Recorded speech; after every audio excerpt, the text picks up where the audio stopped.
What if Harry Potter became the one monster even Death Eaters feared? After Sirius's death, Harry discovers an ancient parcel magic rite hidden inside the Chamber of Secrets. A rite that doesn't give him power. It awakens something buried in his blood. Now, as a 60-foot Basilisk Animagus, Harry slips beneath Malfoy Manor, hunting Voldemort's inner circle from the shadows. This story is divided into 7 chapters, filled with fear, dark magic, and a Harry who must decide whether he controls the monster or the monster controls him. So before we begin, make sure to like, subscribe, and share.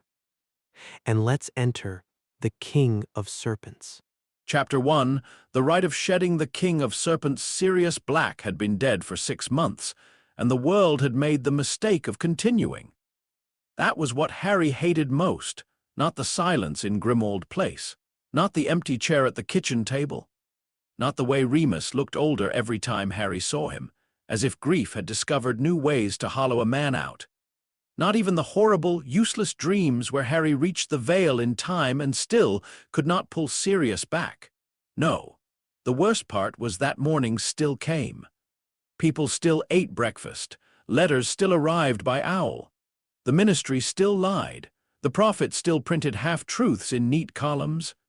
Dumbledore still watched him with those tired, knowing eyes, as though Harry were a sentence in a book the old man had read too many times and still hoped might end differently. And Harry had stopped waiting.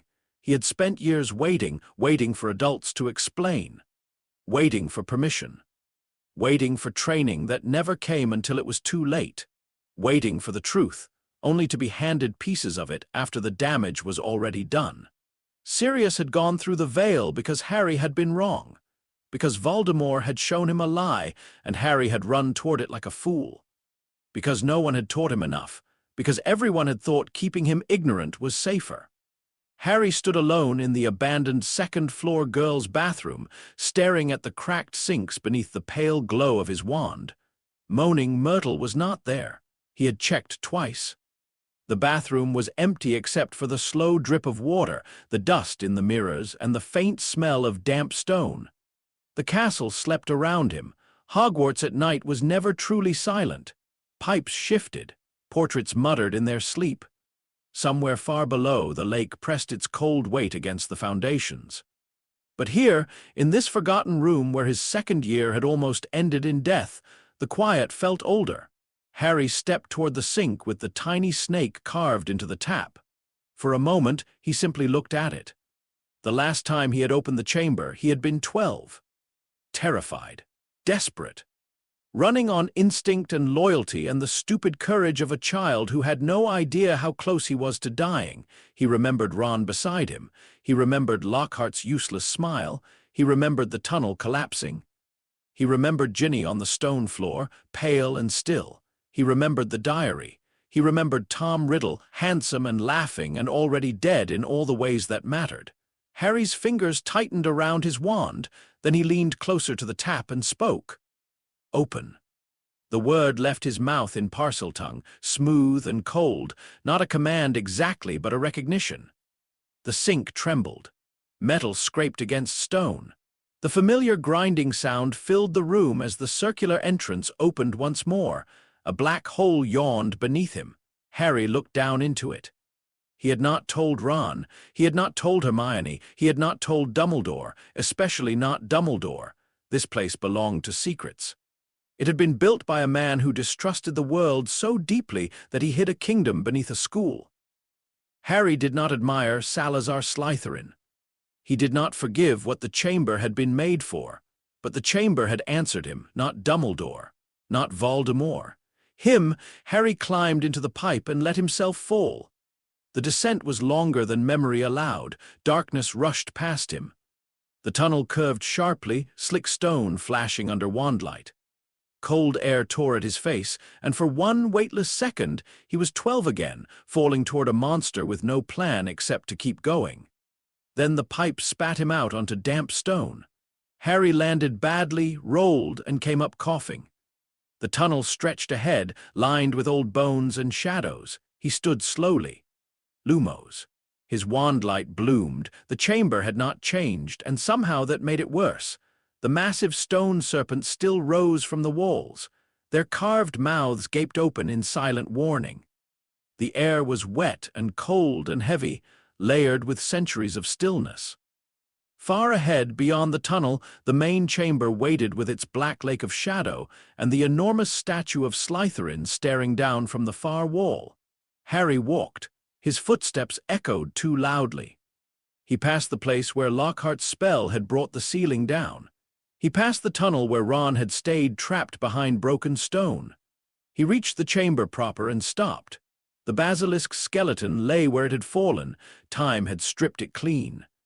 When Harry had killed it, the creature had been terror made flesh scales like dark armor, fangs longer than swords, yellow eyes that meant death if you met them directly.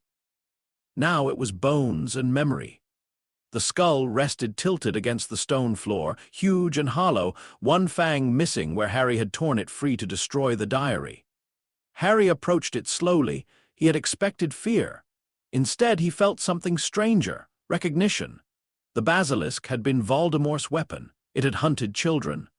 It had nearly killed Hermione. It had nearly killed him, but it had also been a prisoner, born or bred into darkness, locked beneath the school for centuries.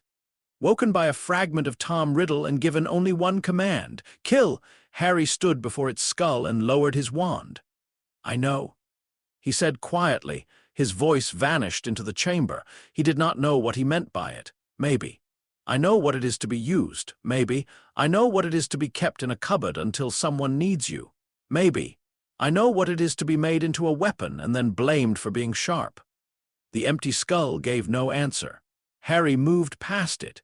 He had come to the chamber because he needed somewhere no one would follow. He had told himself he only wanted quiet. Somewhere to think without Hermione's worried eyes, Ron's awkward kindness, or Dumbledore's careful distance. But that was not the whole truth.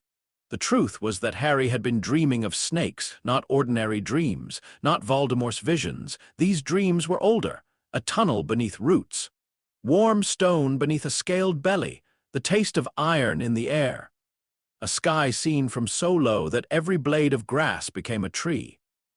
A voice that was not a voice saying, "Shed what is weak, keep what remembers." He had woken from those dreams with his sheets twisted around him and a word on his tongue he did not understand, not until tonight.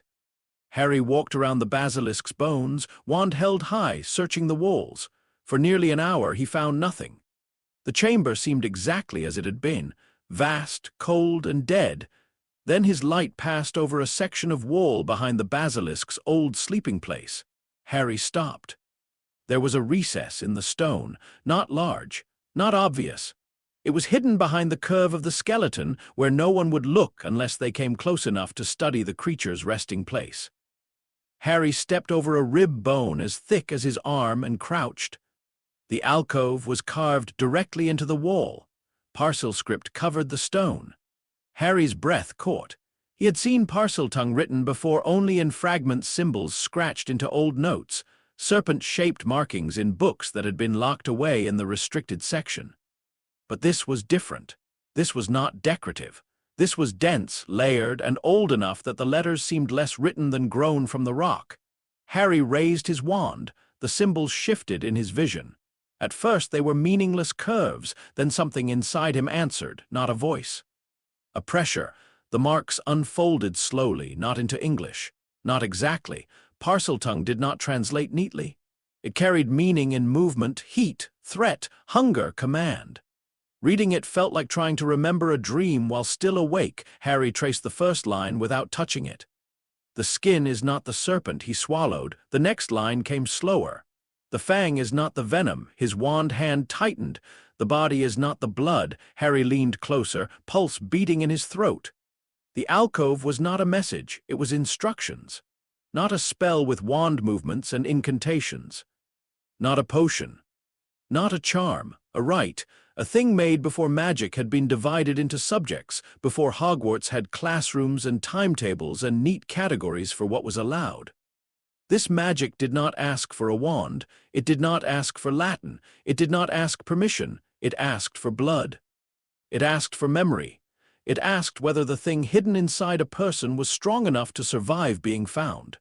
Harry read, until his eyes burned, The Rite of Shedding, a founder-era working of parcel magic, created by Salazar Slytherin or someone close enough to him that the distinction hardly mattered.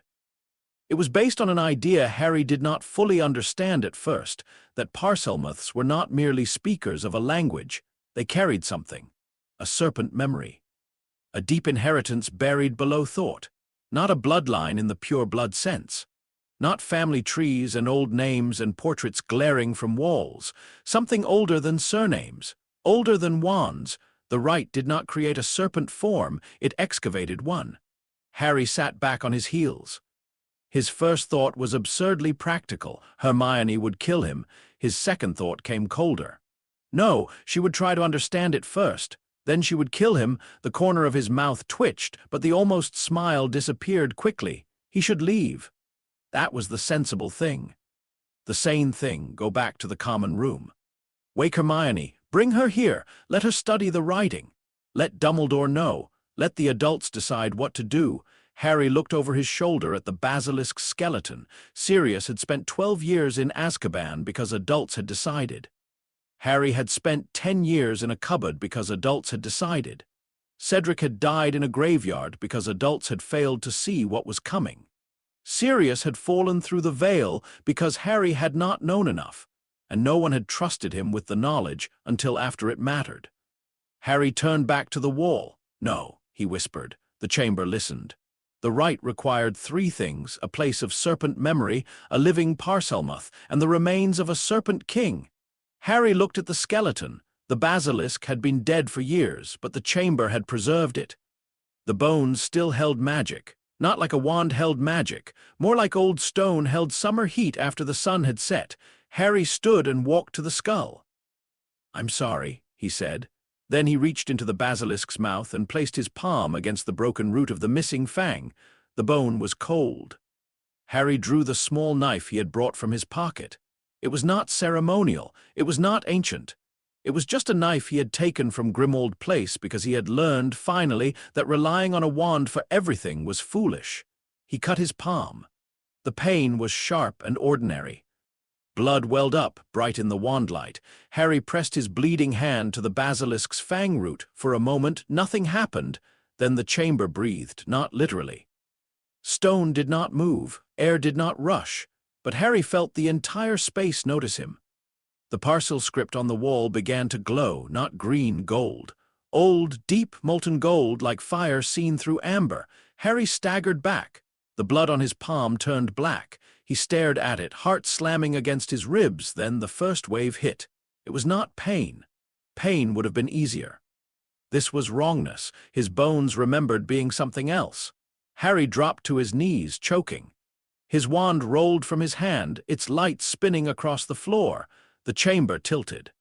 The stone beneath him became too detailed, every crack and grain suddenly enormous. He could feel the cold through his palms, not as temperature but as information. Deep stone.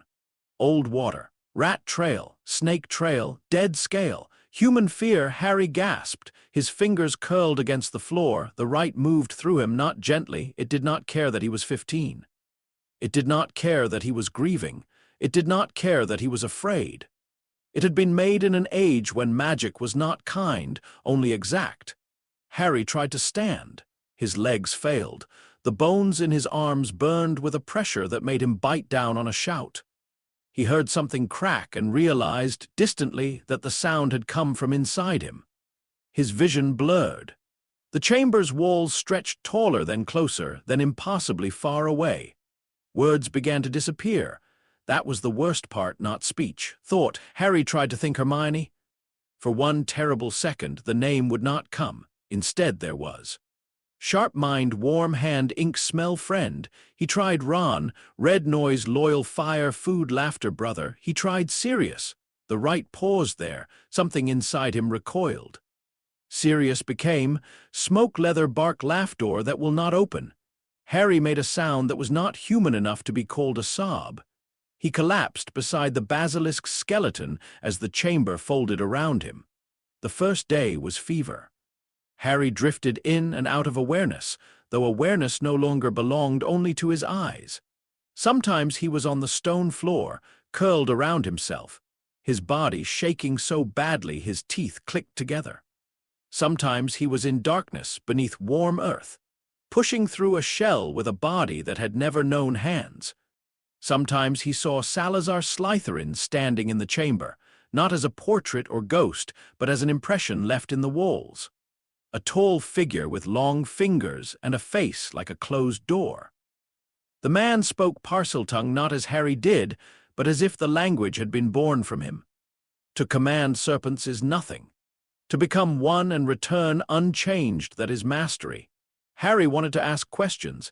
He had none left that could become words. The second day was hunger, not for food, for space. His human body felt too narrow. His ribs were a cage. His skin was an insult. His tongue was thick and useless. He could hear water moving through pipes far above him. He could feel tiny living things skittering in the walls. Their heat glowed in his mind like candle flames. He did not chase them. That mattered. Some part of him understood that it mattered.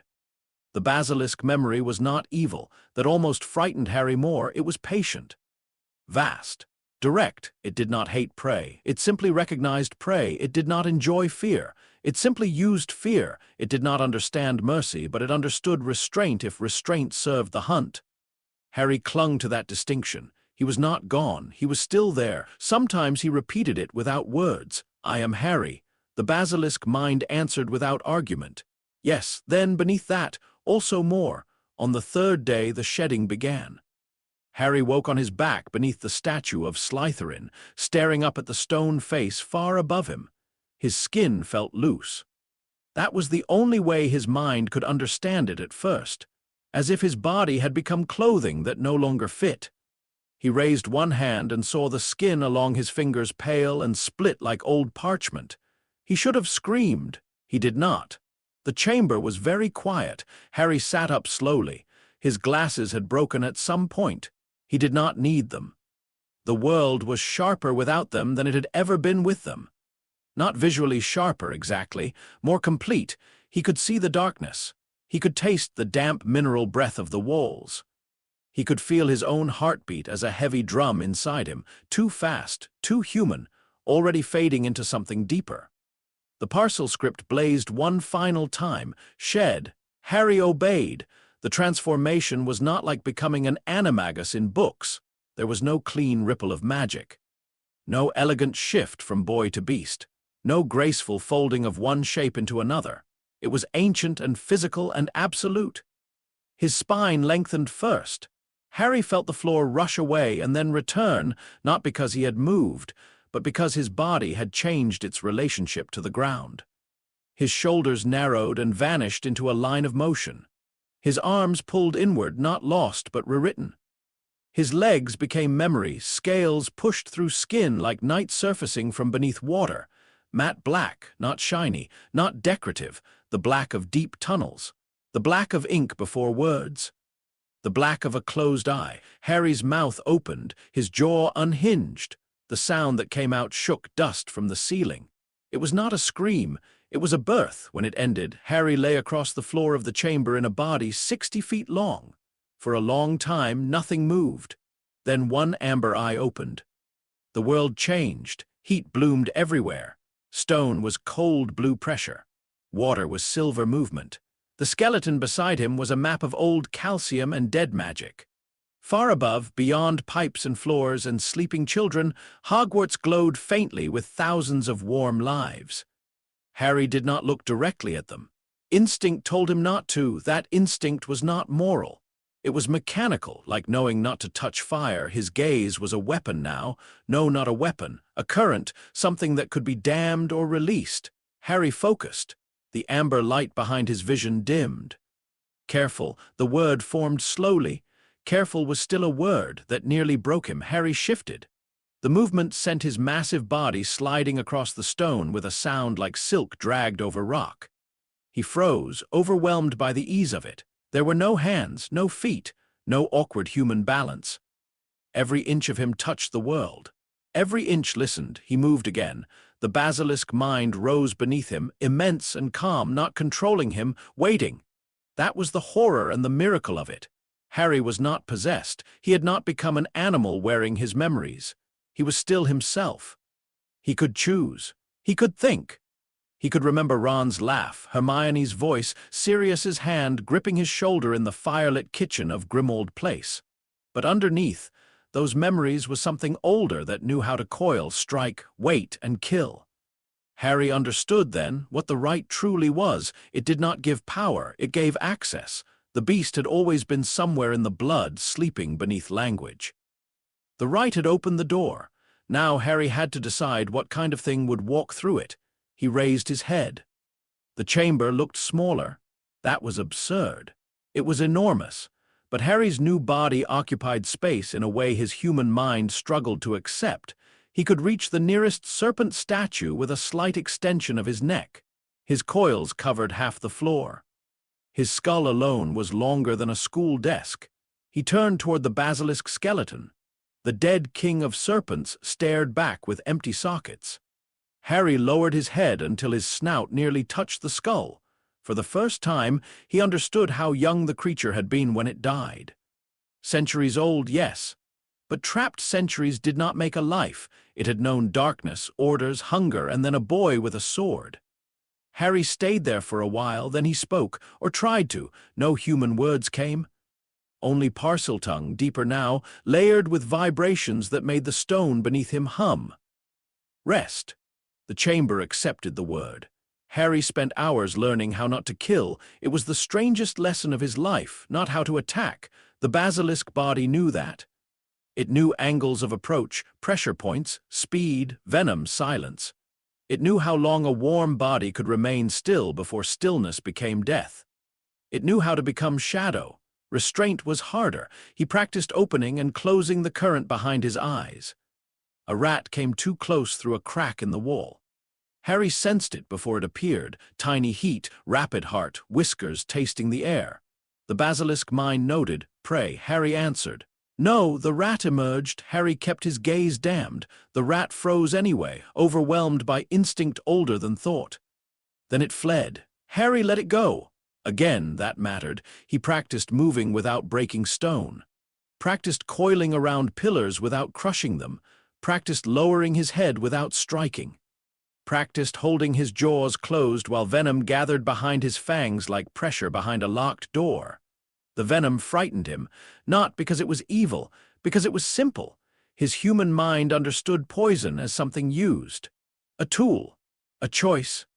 The basilisk body produced death as naturally as breathing. A drop fell from one fang onto the stone. The floor hissed. Harry watched the mark smoke and darken. He backed away, slowly. The chamber seemed to approve of caution more than courage. By the time Harry found the path back toward human form, he had stopped shaking inside his own mind. The return came when he focused not on his body, but on names. Hermione, Ron, Hedwig, Hagrid, Remus, Sirius. The last name hurt. It hurt so sharply that the basilisk mind recoiled from it, not in fear but in confusion. There was no wound, no visible injury, yet the whole self flinched. Harry held on to it. Sirius, smoke. Leather, bark, laugh, door that will not open, no, Sirius Black, his godfather. The man who had offered him a home, the man who had died because Harry had not known enough. Harry's body contracted. The world narrowed violently. Scales became skin. Coils became limbs. The floor rose up and slammed into him. He gasped with human lungs and nearly choked on the weakness of them. When it was over, he lay naked and shaking on the chamber floor beside a long, empty skin of black scales. For several minutes, Harry could not move. Then he laughed. It was not a happy sound. It was small, broken, and astonished. He had survived. He had gone into the serpent and come back. Not unchanged, never unchanged, but back. Harry pushed himself upright. His clothes were ruined, split, and scattered beneath the shed skin. His wand lay several yards away. He crawled to it, fingers clumsy, and closed his hand around the familiar wood. For one terrifying second, the wand felt foreign, too small, too narrow. Then it warmed in his grip. Harry bowed his head. He did not know whether to be grateful or afraid. Eventually, he dressed in what remained of his clothes and cast a shaky cleaning charm. It barely worked. His magic felt strange, not weaker, but disturbed like water after something massive had passed through it. He conjured a cloak from his school trunk with a summoning charm that took 3 attempts. Then he returned to the alcove. The parcel script had gone dark. Harry read the final line again by wandlight. The serpent remembers what the boy survives. The boy carries what the serpent cannot regret. Harry stood very still. That was the cost, not pain, not danger. Those were temporary. The cost was that the basilisk mind did not regret. It could learn restraint. It could obey purpose. It could wait because waiting served the hunt, but guilt, no, that belonged to Harry alone. If he used this form, whatever happened afterward would come back with him. The basilisk would not carry it. The chamber would not carry it. Salazar Slytherin's dead magic would not carry it. Harry would. He turned away from the wall and looked once more at the massive skeleton. For years, Voldemort had treated old magic like a trophy case. Horcruxes, blood rituals, founders' relics, symbols of power he could own, corrupt, and display. But he had missed this. He had stood in this chamber and never understood it. He had hidden a monster here. Harry had found a door. The thought should have frightened him. It did, but beneath the fear was something colder. A map had begun forming in his head. Not a literal one, an understanding. Death Eaters were not invincible. They were not nightmares. They were people with beds, habits, routes, tempers, weaknesses. They hid behind masks because masks made them feel larger than they were. Malfoy Manor, the name surfaced with perfect clarity. Harry had been there only through stories, guesses, scraps of information, and old pure-blood arrogance spoken too freely in school corridors. But he knew enough. The Malfoys had opened their home to Voldemort's followers. Lucius had helped build the machine that had ground people like Sirius into ruin. Harry did not think of revenge. That would have been hot. This was not hot. This was quiet. Dolohov, Bellatrix, Greyback, Macnair, Yaxley, Caro, names became heat shapes in his imagination. Footsteps in halls he had not yet walked. Breathing bodies in rooms they believed were safe. Harry closed his eyes. For a moment he saw the world as the basilisk had seen it. No speeches, no duels, no bright flashes of wandlight. Only darkness, patience, and the certainty that predators could be made to remember what prey felt like. Harry opened his eyes. His pupils, reflected faintly in the dark water gathered between the stones, were not quite round. He should tell someone. He knew that. Hermione would understand the danger. Ron would understand the anger. Dumbledore would understand too much and say too little. Harry looked toward the tunnel leading back to the school, then toward the alcove. Then toward the basilisk's shed skin lying across the floor like a shadow that had learned to breathe.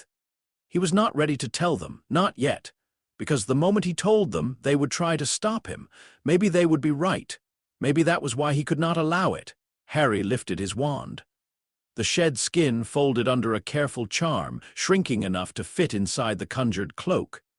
He would hide it somewhere no one would find it, not because it was a trophy, because it was proof. Because someday Hermione would ask, and Harry wanted to have something more honest than words. He began the long walk back through the tunnel. Behind him, the Chamber of Secrets settled into silence. But the silence was different now. It no longer felt empty, it felt awake. Harry climbed the pipe before dawn and emerged into the abandoned bathroom covered in dust, cold sweat, and the smell of deep stone. He sealed the entrance behind him and stood for a moment before the cracked mirror. A thin, pale boy stared back, messy black hair, sharp cheekbones, a lightning scar. Green eyes that should have looked familiar. They did not. Harry leaned closer for one heartbeat. Something amber moved behind the green. Then it was gone. He exhaled slowly. There was no rage in him. That was the most frightening part. Rage burned out. Rage made mistakes. Rage wanted to be seen. This thing inside him waited. Harry turned away from the mirror and stepped into the corridor. Far above, the first morning birds began to stir. Somewhere, faint and distant, a rooster crowed from the edge of the grounds. Harry stopped dead. every muscle in his body locked. Pain flashed through him, not physical, not exactly, but a violent warning from the deepest part of his new instincts. His hand slammed against the wall to keep himself upright. The sound faded. Harry breathed once, twice, so that was real too, not a legend, not a detail in a dusty book, a weakness. Immediate, absolute, terrible, good, Harry thought. The word surprised him. Good, power without a weakness was not power, it was a lie. Voldemort believed in lies like that. Immortality without cost, fear without consequence, command without vulnerability. Harry had no interest in becoming another version of him. He straightened slowly. The corridor was empty. The rooster did not crow again. Harry walked back toward Gryffindor Tower as the castle woke around him, every footstep too loud, every breath too warm, every living thing suddenly impossible not to notice. By the time he reached the portrait hole, he had already made the decision. Not tonight, not tomorrow, he would learn first. He would map his limits, test his control, understand the form before he used it against anyone. But when the time came, he knew where he would go. Malfoy Manor, he knew exactly where it was. He knew exactly who was there. And now, for the first time in his life, Harry Potter knew what it meant to be the thing waiting in the dark. Chapter 2. Beneath the warded earth, the King of Serpents, Harry spent 9 nights learning how not to become the thing he could become. That was the part no one would ever understand if he told the story wrong. Power, people imagined, arrived like a door opening. One moment you were small. The next, you were something larger. They imagined strength as freedom. Harry learned very quickly that strength was another kind of cage. The basilisk form did not ask him to be cruel. That would have been easier to resist. Cruelty had flavor. It had intent. It had heat. Harry understood cruelty. He had grown up under it. Dudley's laughter, Vernon's fists, Petunia's thin mouth pressed into a line as she slid a plate through the cupboard door like feeding a thing she wished would disappear. The basilisk mind was not cruel. It was worse. It was practical.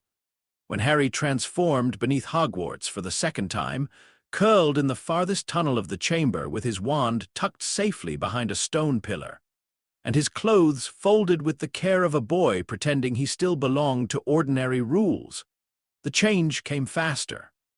Less like being broken apart, more like remembering how to unfold. Skin became scale. Limbs became length. Breath became pressure. Sight became too much. And underneath it all, that patient enormity opened one amber eye inside his thoughts and waited for purpose. Harry gave it none. For hours, he did nothing but lie still. The chamber lived differently when he was a basilisk. As a human, it was cold stone, dark water, old bones, and fear. As a serpent, it was a map. Every surface spoke.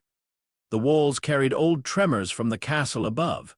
Students walking to breakfast, staircases shifting, doors opening and closing, the deep heartbeat of Hogwarts itself moving through foundations like a sleeping giant. Pipes sang with water. Rats scratched behind stone. Somewhere in the lake beyond the castle, something large turned slowly in the dark water, and Harry felt the movement through the bones of the world. He learned to separate information from instinct. Warmth did not mean prey. Movement did not mean strike. Fear did not mean weakness to exploit. Again and again, he repeated it until the human part of him could hold the reins without shaking. Not prey, not enemy, not now. The basilisk mind accepted correction with eerie calm. It did not argue. It did not sulk. It simply adjusted. That frightened Harry more than resistance would have. A thing that fought him could be conquered. A thing that obeyed him completely could make him believe every command was justified, so he made rules. Rule 1, no transformation near people unless absolutely necessary. Rule 2, no active gaze unless he chose it consciously. Rule 3, no venom unless there was no other option. Rule 4, return human before making decisions that involved death. That last one mattered most. The basilisk body was clear. Too clear. It stripped problems down to angles, distances, heat, threat, silence. In that form, fear became useful information. Pain became irrelevant. Mercy became something Harry had to bring with him deliberately, like a lantern into a tunnel. If he ever stopped bringing it, he knew exactly what would happen. He would still be Harry Potter. That was the danger. Monsters were not always things that had lost themselves. Sometimes they were people who remained completely themselves and decided that was enough. On the 10th night, Harry left Hogwarts. Not by broom, not by flue, not by secret passage. He left underground. There were parts of Hogwarts no student knew existed. Not even Fred and George's map had all of them, because the castle was older than its own memory, and the chamber had been built by someone who had no interest in asking permission from the founders who disagreed with him.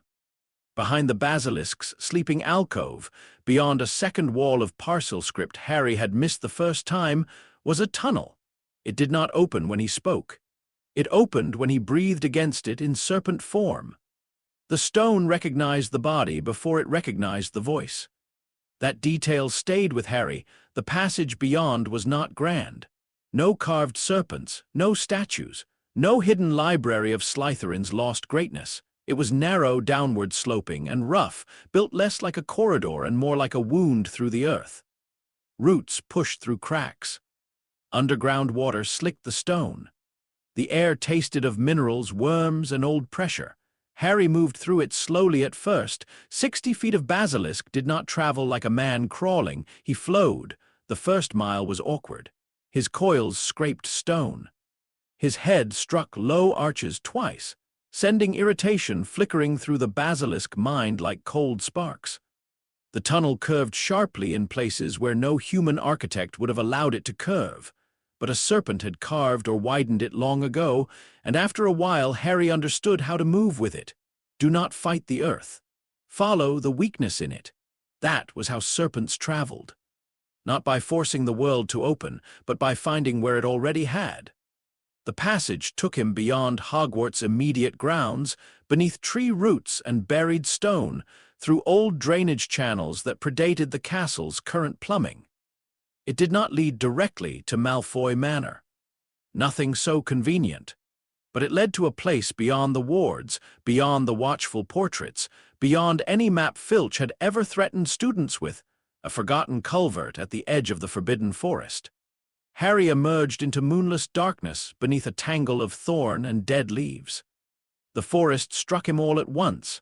Life, too much life, small hearts everywhere, birds asleep above him, foxes moving between roots, insects nested under bark, centaurs far off, their hooves making delicate signatures through the ground.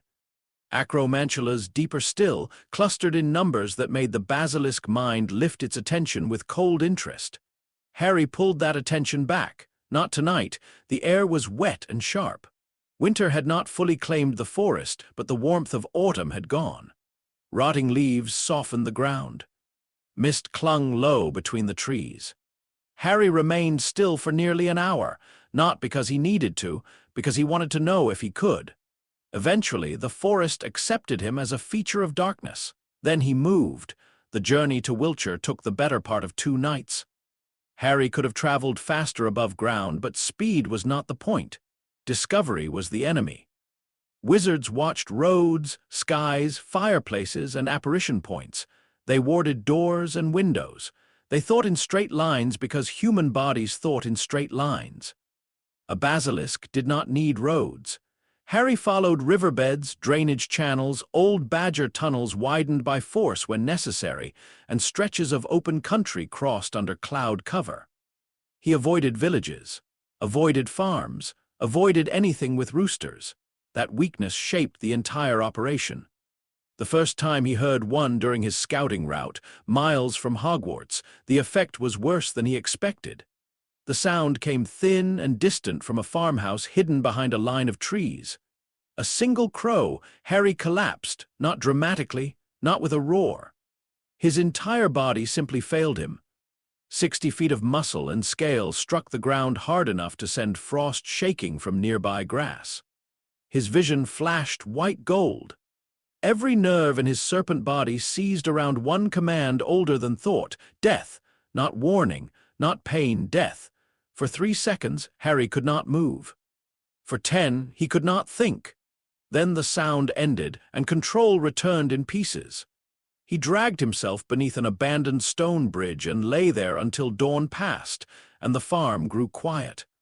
When he transformed back later, shaking and human in the cold mud beneath the bridge, he added a fifth rule, Rule 5. Never operate near farms, villages, or any place with domestic birds. It sounded ridiculous written in his head. It was not. A killing curse could slide from his hide. A rooster could end him. That was magic, not fair, not balanced. Just old. By the time Harry reached the outer lands surrounding Malfoy Manor, he had learned caution so deeply it felt like another skeleton inside him. The manor sat in the countryside like a statement.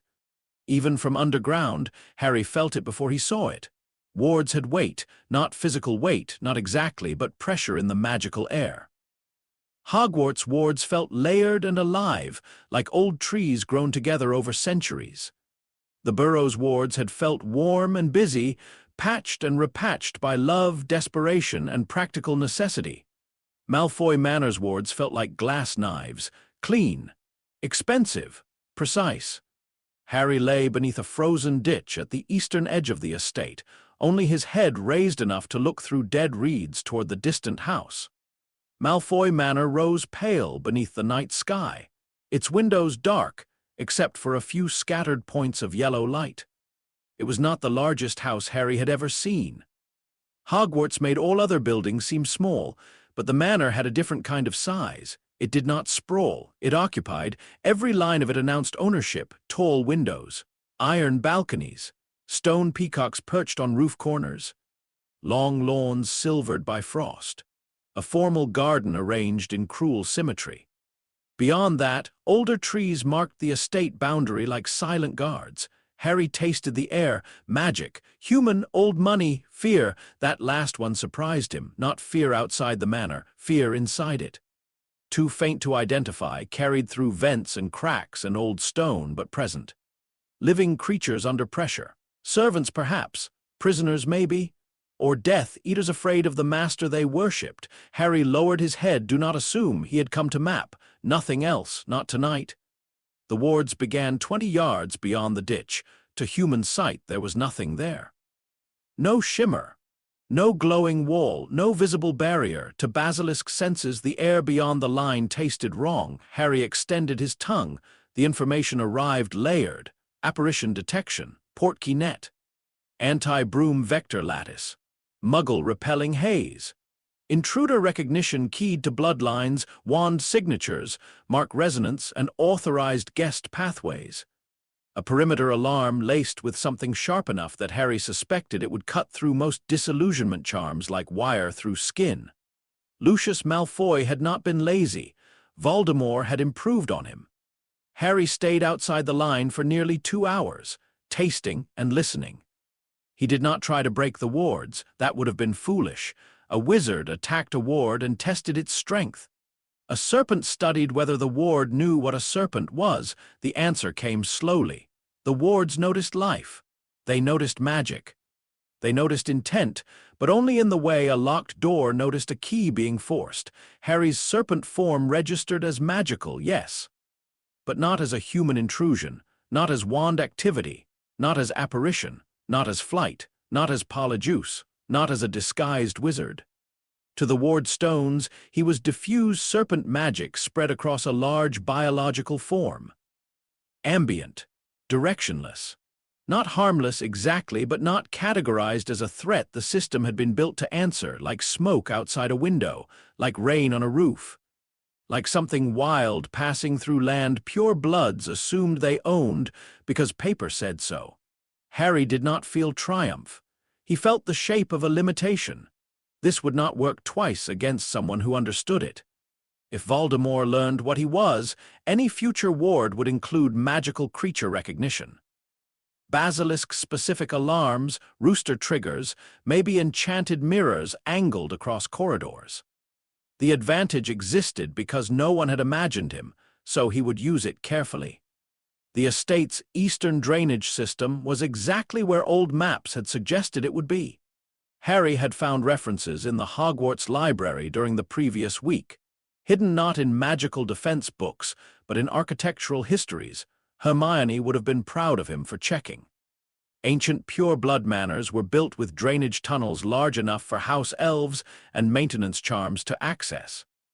Families sealed them later when security became more important than convenience.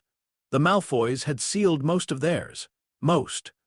The eastern culvert lay half-buried beneath bramble and silt, its iron grate rusted where water had eaten the lower hinges. It was too small for his full body as it was, but stone had weaknesses. Harry pressed his head against the mud around the opening and listened. Cracked mortar. Hollow space beyond. Loose foundation stone. Water damage. He worked slowly, not with spells, not with force at first. He used pressure, nudging where the earth already wanted to give way. Mud shifted. Roots tore. A loose stone slid inward with a soft scrape that seemed thunderous to Harry and apparently nothing at all to the manor. He froze. No alarm. Another stone. Then another. After 20 minutes, the opening widened enough for his skull. Where the head could go, the body could follow, if one understood patience. Harry entered Malfoy Manor beneath the earth. The drainage tunnel was foul. Even Basilisk senses disliked it. Standing water, old rot, metal, potion runoff, house elf cleaning solvents, and the sour chemical residue of dark magic washed through stone channels and collected in low places. Harry slid through it with his gaze dimmed and his mind tightly held. Above him, the manor breathed. Footsteps crossed floors overhead, pipes knocked. A door closed. Somewhere far off, someone laughed once and stopped too quickly. Harry reached the first junction and paused. 3 channels branched ahead. Left carried water from the kitchens, right led toward the gardens. Center sloped upward beneath the main house. He chose center. The tunnel narrowed twice. At one point he had to compress against stone so tightly that scales scraped free along his side. Pain flashed, brief and sharp. The basilisk mind assessed the injury as minor and moved on. Harry forced himself to note it properly. Pain matters, damage matters, do not let the body teach you otherwise. The tunnel ended at a maintenance cavity beneath the manor's ground floor. Old brick arches supported the structure above. Pipes ran in parallel lines. Charmed vents pulsed faint warmth. House elf access shafts webbed through the walls like hidden veins. Harry coiled in the dark and listened. Now the manor became legible, not visually. Not first, through vibration. Every person above him wrote themselves into the floor. Light steps near the kitchens. House elves. 3 of them. Fast, uneven, anxious. Heavier boots crossing a hall. Adult wizard. Wand at right side. Limp in left leg. Slow pace. Guard or drunk. 2 people arguing behind a closed door, one pacing, one standing still, a woman laughing on the second floor, sharp, too loud, edged like broken glass. Bellatrix. Harry knew it before the name formed. The basilisk mind lifted. Enemy. Harry did not disagree, but he did not move. He had not come to strike. He had come to know the house better than its owners. For the rest of the night, Harry mapped Malfoy Manor from below. He found the kitchen shafts first, then the servants' corridors hidden behind paneled walls. The Malfoys had designed the house so labor could move unseen. That arrogance gave Harry pathways. He learned where the floorboards were reinforced with detection charms and where they were merely polished wood. He learned which corridors carried patrols and which were avoided because Bellatrix had claimed rooms nearby. He learned the rhythm of the house. The Death Eaters did not sleep like normal people. Some stayed awake from paranoia. Some because they were assigned watch. Some because guilt, fear, or madness had ruined whatever peace sleep required. But even monsters had patterns. Walden McNair drank after midnight and walked heavily back to his room with the clumsy confidence of a man who did not believe anything in the house could harm him. Yaxley took reports in a side study near the West Hall and tapped his wand against his wrist when irritated. Alecto Caro hummed to herself in corridors. Amicus dragged 1 foot when tired. Fenrir Greyback did not walk like a wizard at all. He moved with predatory awareness, pausing often to sniff the air. Harry marked him as dangerous not because Greyback could threaten a basilisk directly, but because he trusted senses other Death Eaters ignored. Bellatrix slept little, Lucius slept worse. Harry found Lucius near 2 in the morning, not by sight at first, by stillness. The manor had many kinds of stillness. Empty room stillness, sleeping body stillness, waiting predator stillness. Lucius Malfoy had trapped animal stillness. Harry had entered the wall cavity beside the long gallery on the first floor. It was a narrow service passage, just wide enough for him to slide through if he flattened his coils carefully. A decorative vent opened near the floor behind a marble statue, giving him a thin view of the gallery beyond. Moonlight spilled through tall windows, painting the polished floor silver. Portraits lined the walls. Old Malfoys in silk armor and arrogant expressions. Most slept in their frames. A few watched the dark hallway with painted suspicion. Then Lucius entered. He wore formal robes despite the hour, black with silver trim, though the collar sat slightly crooked. His hair was loose over his shoulders. In one hand he carried a glass of wine. He was not drinking it. Harry remained motionless inside the wall. Lucius walked halfway down the gallery and stopped, 3 feet from the vent. Harry could see his boots. Polished, expensive, immaculate. Above them, the hem of his robe trembled almost imperceptibly. Lucius turned his head. Harry stopped breathing. It was not necessary in the human way. The basilisk body could hold still longer than any man could watch. But Harry had learned that even small movements carried through old houses. Lucius stared directly toward the statue. His wand slid into his hand. For 1 second, Harry thought he had been discovered. Then Lucius whispered, "Show yourself!" No one answered. The portraits remained silent. Lucius lifted the wand. A detection charm gathered at its tip, pale blue and delicate. Harry made a choice. He lowered everything, not just his body. His presence. He let the basilisk mind sink into stone and cold and old serpent stillness. Not hiding with magic. Not casting anything. Simply becoming less like a person waiting and more like a shadow that had always been there. The charm passed over the statue. It passed over the vent. It brushed Harry's scales. The ward magic tasted him. Large magical creature, ambient serpent resonance. No wand. No human metabolic signature. No alarm. Lucius frowned. The spell faded. For a moment, the man looked almost disappointed. Then tiredness returned, heavier than suspicion. "You are losing your mind," Lucius said softly to himself. He lowered the wand. Harry watched him. This was the man who had slipped Tom Riddle's diary into Ginny Weasley's cauldron. The man who had nearly gotten children killed to embarrass Arthur Weasley and remove Dumbledore from Hogwarts. The man who had served Voldemort, betrayed nothing, repented nothing, and now lived in his own house like a guest who could be punished for touching the furniture. Harry should have hated him cleanly. He did not. Hatred was difficult from 3 feet away when a man looked like he had been slowly eaten by his own choices. Lucius stood in the gallery for another minute. Then he turned and walked away, the wine still untouched in his hand. Harry waited until the footsteps faded completely. Only then did he exhale. The air left his massive body in a slow, silent stream. The dust in the wall cavity stirred. Harry remained where he was, listening to Lucius climb the stairs. Not pray, he reminded himself. Not tonight. The manor's upper floors were harder. The walls narrowed. The spaces between floors were reinforced with old charms. Several corridors had silver thread detection webs woven through the plaster, probably to catch animagi, rats, insects, or spying spells. Harry avoided those. The basilisk body was too large for subtlety in some places, but subtlety was not always smallness. Sometimes it was knowing where not to go. He mapped from below, from walls, from ventilation shafts, from abandoned servant passages sealed at human height but open near the floor. He used reflections, carefully polished silver window glass, darkened mirrors covered by sheets. He did not activate his gaze. Even suppressed, he distrusted what direct eye contact might do at close range. Near dawn, he found the council chamber. It had once been a ballroom. That much was obvious even through the floor. The space was too large, too open, too centered in the house. But the Malfoys, or Voldemort, had stripped it of music and replaced elegance with command. Long table, 13 chairs. One larger chair at the head, not ornate exactly, but placed so every line in the room led toward it. Voldemort's seat.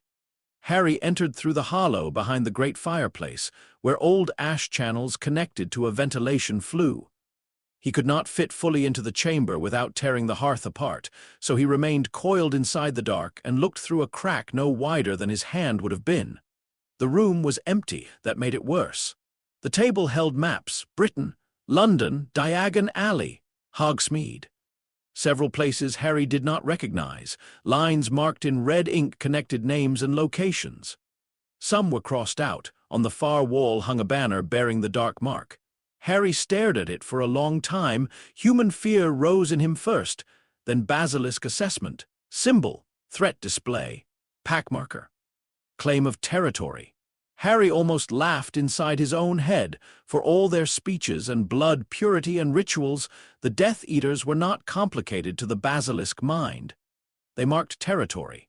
They gathered under a dominant creature. They used fear to make themselves appear larger. The only difference between them and animals was that animals did not pretend their hunger was philosophy. Harry withdrew from the fireplace before anger warmed into action. Return human before making decisions that involve death. He repeated the rule until the heat left him. The last room he found before leaving was not part of the plan. It lay beneath the western side of the manor, lower than the cellars and separated from the main drainage system by newer stone. He sensed it because the air changed there. Fear had a scent, not like sweat alone, not like tears. Fear altered breath, skin, movement magic. It made living bodies loud in ways silence could not hide. There were prisoners below Malfoy Manor. Harry stopped moving. For one moment, every rule in his mind went thin. The Basilisk mind became focused, clean, immediate. Open, strike, remove threats. Free trapped warm bodies. Harry held still so hard the stone beneath his head cracked. No, he tasted the air again. At least 2 prisoners. Maybe 3, weak. Human, 1 injured, guards nearby. Wards different here, tighter, layered with containment charms and alarm triggers keyed directly to the cells. This was not a place he could enter carelessly, not without risking the prisoners, not without alerting the house. Harry stayed in the darkness beneath the cellar floor and listened. A cough, a chain moving faintly, a guard shifting weight, someone whispering a name Harry could not hear clearly enough to recognize. His human heart twisted. The basilisk body did not know what to do with that pain. It offered solutions, fast ones, permanent ones. Harry backed away. Not because he did not care, because he did. A failed rescue would kill them. A reckless strike would turn the manor into a battlefield before he understood the ground.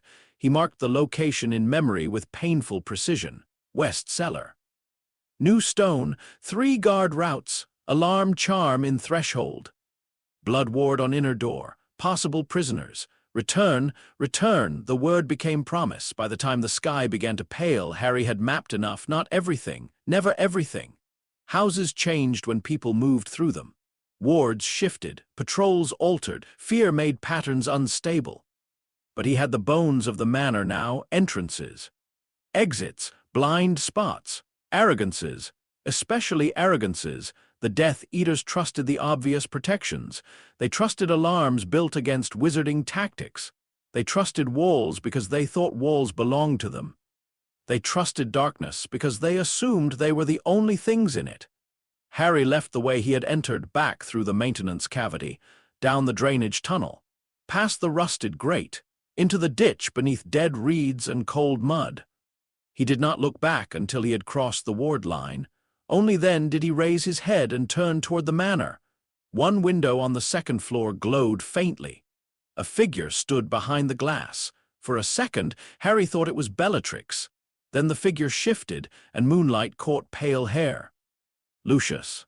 The distance was too great for Harry to read his expression clearly, but the shape of him was unmistakable. Thin, upright, sleepless. Lucius looked out over his own grounds as if expecting them to accuse him. Harry lowered himself into the reeds. The basilisk mind offered a simple conclusion: weak. Harry considered it, then rejected it. Lucius Malfoy was many things: coward, schemer, bigot, criminal. Weak was too easy. Weakness did not absolve a man of what he did when he had power. Harry turned away. He traveled 3 miles before transforming back. He chose an abandoned stone outbuilding on the edge of a field, roof half collapsed, floor covered in old straw and mouse droppings. He checked carefully for birds. None. Only mice and spiders and the cold remains of tools long rusted beyond use. The return to human form hurt less now. That worried him. Not because he wanted pain, but because ease felt like invitation. When it was over, Harry knelt naked on the dirt floor, one hand pressed against the ground, breath fogging in the dark. The world shrank. No, not shrank, simplified. Human senses were mercifully dull. He could not feel every mouse in the wall. He could not taste old magic on the air. The ground no longer spoke in layers. His eyes saw darkness as darkness again. For a moment, he nearly cried from relief. Then the cold hit. He fumbled for the bundle he had carried in a waterproof pouch, charmed and tied beneath a loose scale ridge before transforming. Clothes, wand, a small bottle of water, a folded piece of parchment. His hands shook as he dressed, not from fear, from after. That was what he called it, after. The space between being enormous and being a boy again. The space where his mind still expected coils and found knees, expected fangs and found teeth, expected the world to arrive through stone and found only silence. Harry sat against the wall and unfolded the parchment. He had drawn a rough outline before leaving Hogwarts. Not of the manor itself, he had not known enough then, but of what he expected to find. Now he corrected it, not with ink, with tiny controlled scratches of his wand tip, marking rooms, tunnels, patrol routes, ward lines. Eastern culvert. Weak mortar. Usable once, maybe twice, maintenance cavity, safe gallery vent, near Lucius patrol, council chamber, fireplace access. Observation only, west cellar. Prisoners, dangerous. Return, Bellatrix rooms likely northeast upper floor. Confirm later, Greyback sent trail near lower west hall. Avoid until pattern clearer, house elves in kitchens. Non-targets, avoid frightening them if possible. He paused at that last note, then underlined it. Non-targets. It seemed obvious. It needed to be written anyway. Harry stared at the map until dawn light seeped through cracks in the outbuilding wall. He should go back to Hogwarts, sleep if he could. Pretend through classes. Avoid Hermione's eyes, but something in him resisted leaving with only information, not bloodlust, not revenge, message. The basilisk mind supplied the concept without words, a territory mark, a warning, a way to change the behavior of those inside the manor before the first strike. Harry closed his eyes. He had intended merely to scout, but he had seen the council chamber. The maps, the banner, the prison beneath the west cellar. The Death Eaters were not hiding in Malfoy Manor because they were afraid. They were operating from it, planning from it, sending orders from it. People would die because that house remained comfortable, so comfort had to end, not with an attack, with uncertainty. Fear did not begin when the predator struck. Fear began when prey realized the grass had been moving for hours. Harry waited until the following night. He slept badly through the day in the abandoned outbuilding, waking 3 times from dreams of narrow corridors and warm bodies behind walls. Once, he woke with his jaw aching because he had been pressing his teeth together too hard. At sunset, he transformed again. The basilisk rose from the ruin like a piece of night detaching from the earth. He returned to the manor faster this time, not carelessly. Never carelessly. But the route was known now. The farms avoided, the ditches remembered. The culvert reopened with less noise because he had left the loosened stones stacked in a way that looked like collapse from the outside. Inside, the manor had changed, not much, but enough. A new patrol crossed the east hall every 17 minutes. Bellatrix had moved once through the lower corridor sometime earlier. Her magical residue lingered like hot metal. Greyback had been near the kitchens. Lucius had not walked the gallery yet. Harry entered through the maintenance cavity and took the servants' passage upward. Tonight he carried something with him, a strip of shed basilisk skin cut carefully from the first transformation. It was not alive. It was not dangerous in the way venom was dangerous. But it held enough serpent magic to be felt by anyone sensitive, and enough physical reality to be impossible to dismiss. He chose Greyback's room, not because Greyback was the easiest to frighten, because he was the hardest. Fear spreading from cowards could be ignored. Fear spreading from a predator infected the pack. Greyback's room was on the lower western side, away from the finer bedrooms. Not servant quarters exactly, but not honored guest placement either. The Death Eaters used him. They feared him. They did not respect him enough to put him near the family rooms. The rooms stank of blood, old meat, unwashed cloth, and animal confidence. Harry entered through a wall vent behind a wardrobe. Greyback was not there. Good. Harry moved with extreme care. The basilisk body could not fit fully into the room, but his head and several coils could. Enough. The bed was large, messy, and low. Harry placed the shed skin across it, not dropped, arranged. Coiled in a spiral so that anyone opening the door would see, instantly, something impossible had slept where Greyback slept. Then he turned to the wall above the bed. Using one fang with microscopic control, Harry carved into the plaster, not English, Parseltongue. The letters curved like living things. I know which bed you sleep in. The message would not be readable to most of them. That did not matter. The shape of it would be enough. And if Voldemort read it better, Harry withdrew. He left no other mark, no dramatic destruction, no broken furniture. No roar in the halls, just proof. He was halfway back to the lower passage when footsteps approached. Harry froze in the wall cavity. Greyback. The werewolf moved differently from the others. Less rhythm. More pause. His bare feet or soft boots touched the floor with uneven pressure. Testing. Sniffing, Harry tasted him through the vent. Wolf. Human, blood, rot, dark magic, hunger. Greyback stopped outside his own door. The handle turned. Silence. Then a sound came from him that was not quite a growl and not quite a breath. Harry did not move. The room remained silent for 5 heartbeats. Then Greyback backed out into the corridor. Not running, that mattered. He backed out because turning away from the room felt unsafe. Bellatrix, Greyback called. His voice was low, no answer. Louder now. Bellatrix. Doors opened elsewhere. Footsteps. Wands drawn. Harry retreated downward before the corridor filled, moving through the wall as voices rose behind him. What is it? Look. What in Merlin's? Don't touch it. Is that skin? Whose? Not human, you idiot. Bellatrix arrived last. Harry knew it from the sudden change in the others. Their fear sharpened. Their bodies shifted toward and away from her at once. She entered Greyback's room. For several seconds she said nothing. Then she laughed, softly. That was the first sound in Malfoy Manor that Harry truly disliked, not because it was loud or mad, because it was pleased. Oh, Bellatrix said. Interesting. Greyback snarled. Something came into my room. Yes, she said. I can see that. What is it? Bellatrix stepped closer to the wall. Harry, already retreating, paused despite himself. When she spoke again, the laughter was gone. I cannot read it. Alecto Caro muttered. Looks like snake writing. Bellatrix's voice sharpened. Do not touch anything. A beat. Then lower. Wake Lucius. Harry left before Lucius arrived. He had done enough. No one slept properly in Malfoy Manor after that. Harry knew because he stayed beneath the house until dawn. Fear changed the rhythm of the building. Patrols doubled, then tripled. Wards were checked and rechecked. Detection charms swept corridors in nervous bursts. Arguments broke out in rooms where doors had been shut too quickly. Greyback did not return to his bed. Lucius walked the gallery again, this time with 2 other wizards and a face so pale Harry could see the heat difference in his skin from the wall cavity. Bellatrix searched like a hunter, not frightened, never that, but alert. By morning, the manor was awake in the way a body was awake after hearing something move in the dark.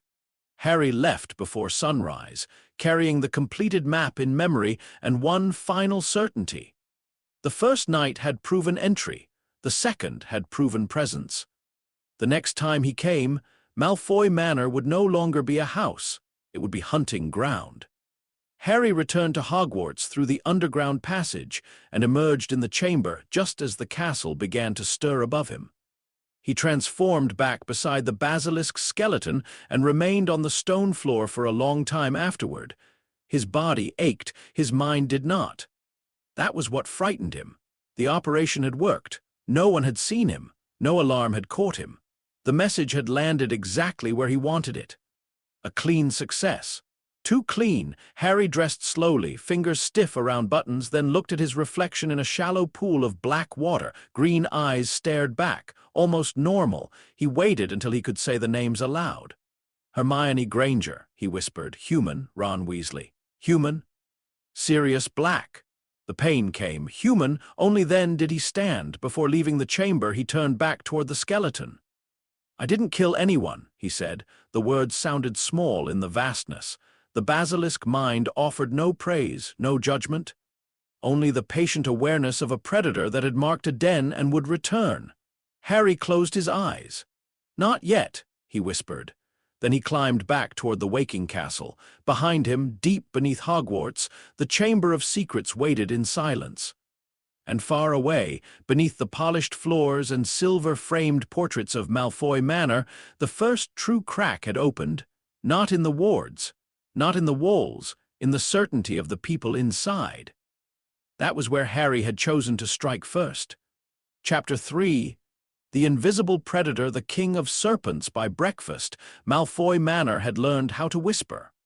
Harry was not there to hear it with human ears, but he heard it all the same. He lay beneath the western service corridor, coiled in the cold maintenance hollow between the cellar ceiling and the ground floor stone, his body pressed into darkness no human servant had used in years. Above him, Boots moved differently now.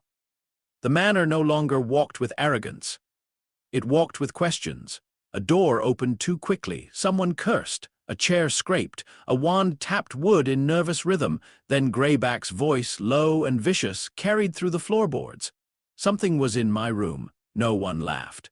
That was the first victory. Harry had expected denial. Death Eaters were proud people, and proud people preferred mockery over fear. But pride depended on audience. In the privacy of their own headquarters, under their master's roof, with a strip of black basilisk skin coiled across a werewolf's bed and unreadable serpent writing carved above it, mockery became thin very quickly. Bellatrix spoke next. Not something, she said. Someone. Harry's massive head shifted slightly. Careful. He forced himself to stillness. The basilisk body responded instantly, muscles settling against stone with the precision of a blade being laid flat on a table. Above him, the dining room was occupied by at least 9 people. He knew them now by weight, scent, rhythm, and magical residue. Lucius sat near the head of the table, though not at it. Voldemort's chair remained empty even when Voldemort was absent. That told Harry more about the house than any map. Narcissa sat beside Lucius, unmoving. Bellatrix paced instead of sitting. Greyback stood with his back to a wall. Yaxley was present, as was Macnair. Dolohov, too. The Carrows.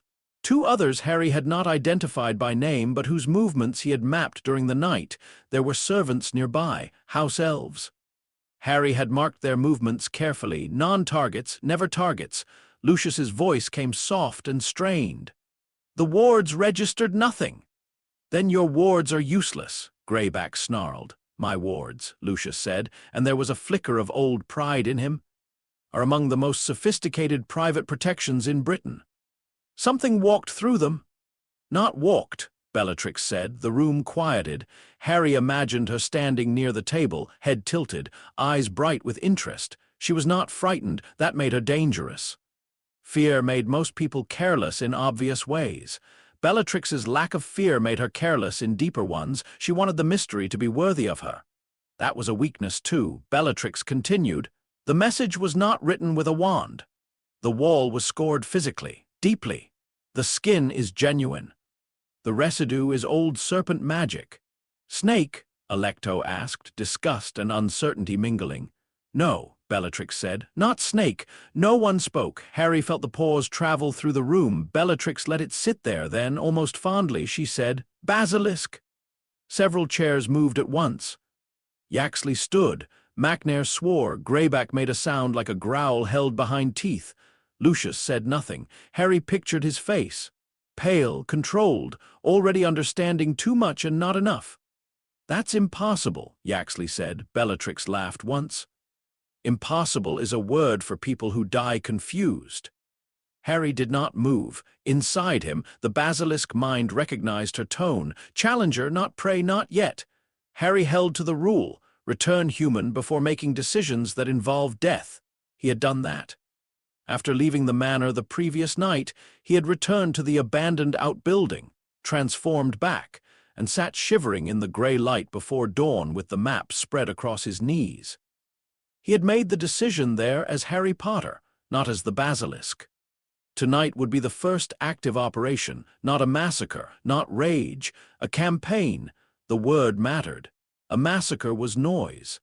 A campaign had structure. Harry's goal was not to kill every Death Eater in Malfoy Manor. That was a childish fantasy dressed up as strategy. Voldemort's followers were not all equal. Some were symbols, some were planners, some were weapons, some were cowards who became dangerous only in groups. The manor was a machine. Harry intended to remove pieces until the machine stopped trusting itself.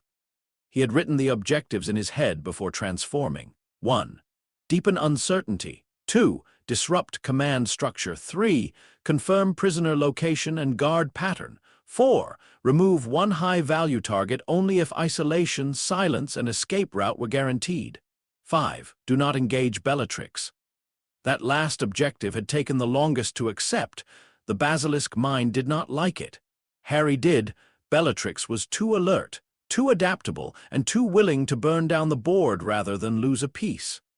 She was not tonight's target. Above him, the argument continued.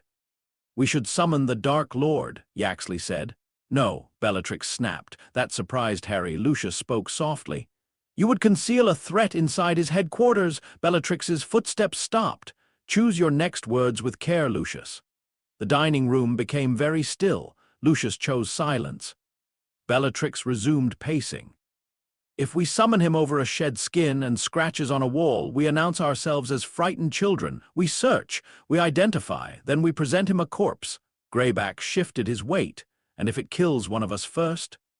Then try not to be the slowest thing in the hall." No one laughed at that either. Harry withdrew. He had heard enough. The Death Eaters now had a theory. Not proof, but theory. Good. A known monster was frightening. An unseen monster was worse. A monster that might be anywhere turned every shadow into work. Harry moved through the maintenance hollow, following the route he had memorized. His body slid without sound, scales barely brushing stone. The house above him grew louder as the breakfast meeting broke apart. Footsteps separated into patterns.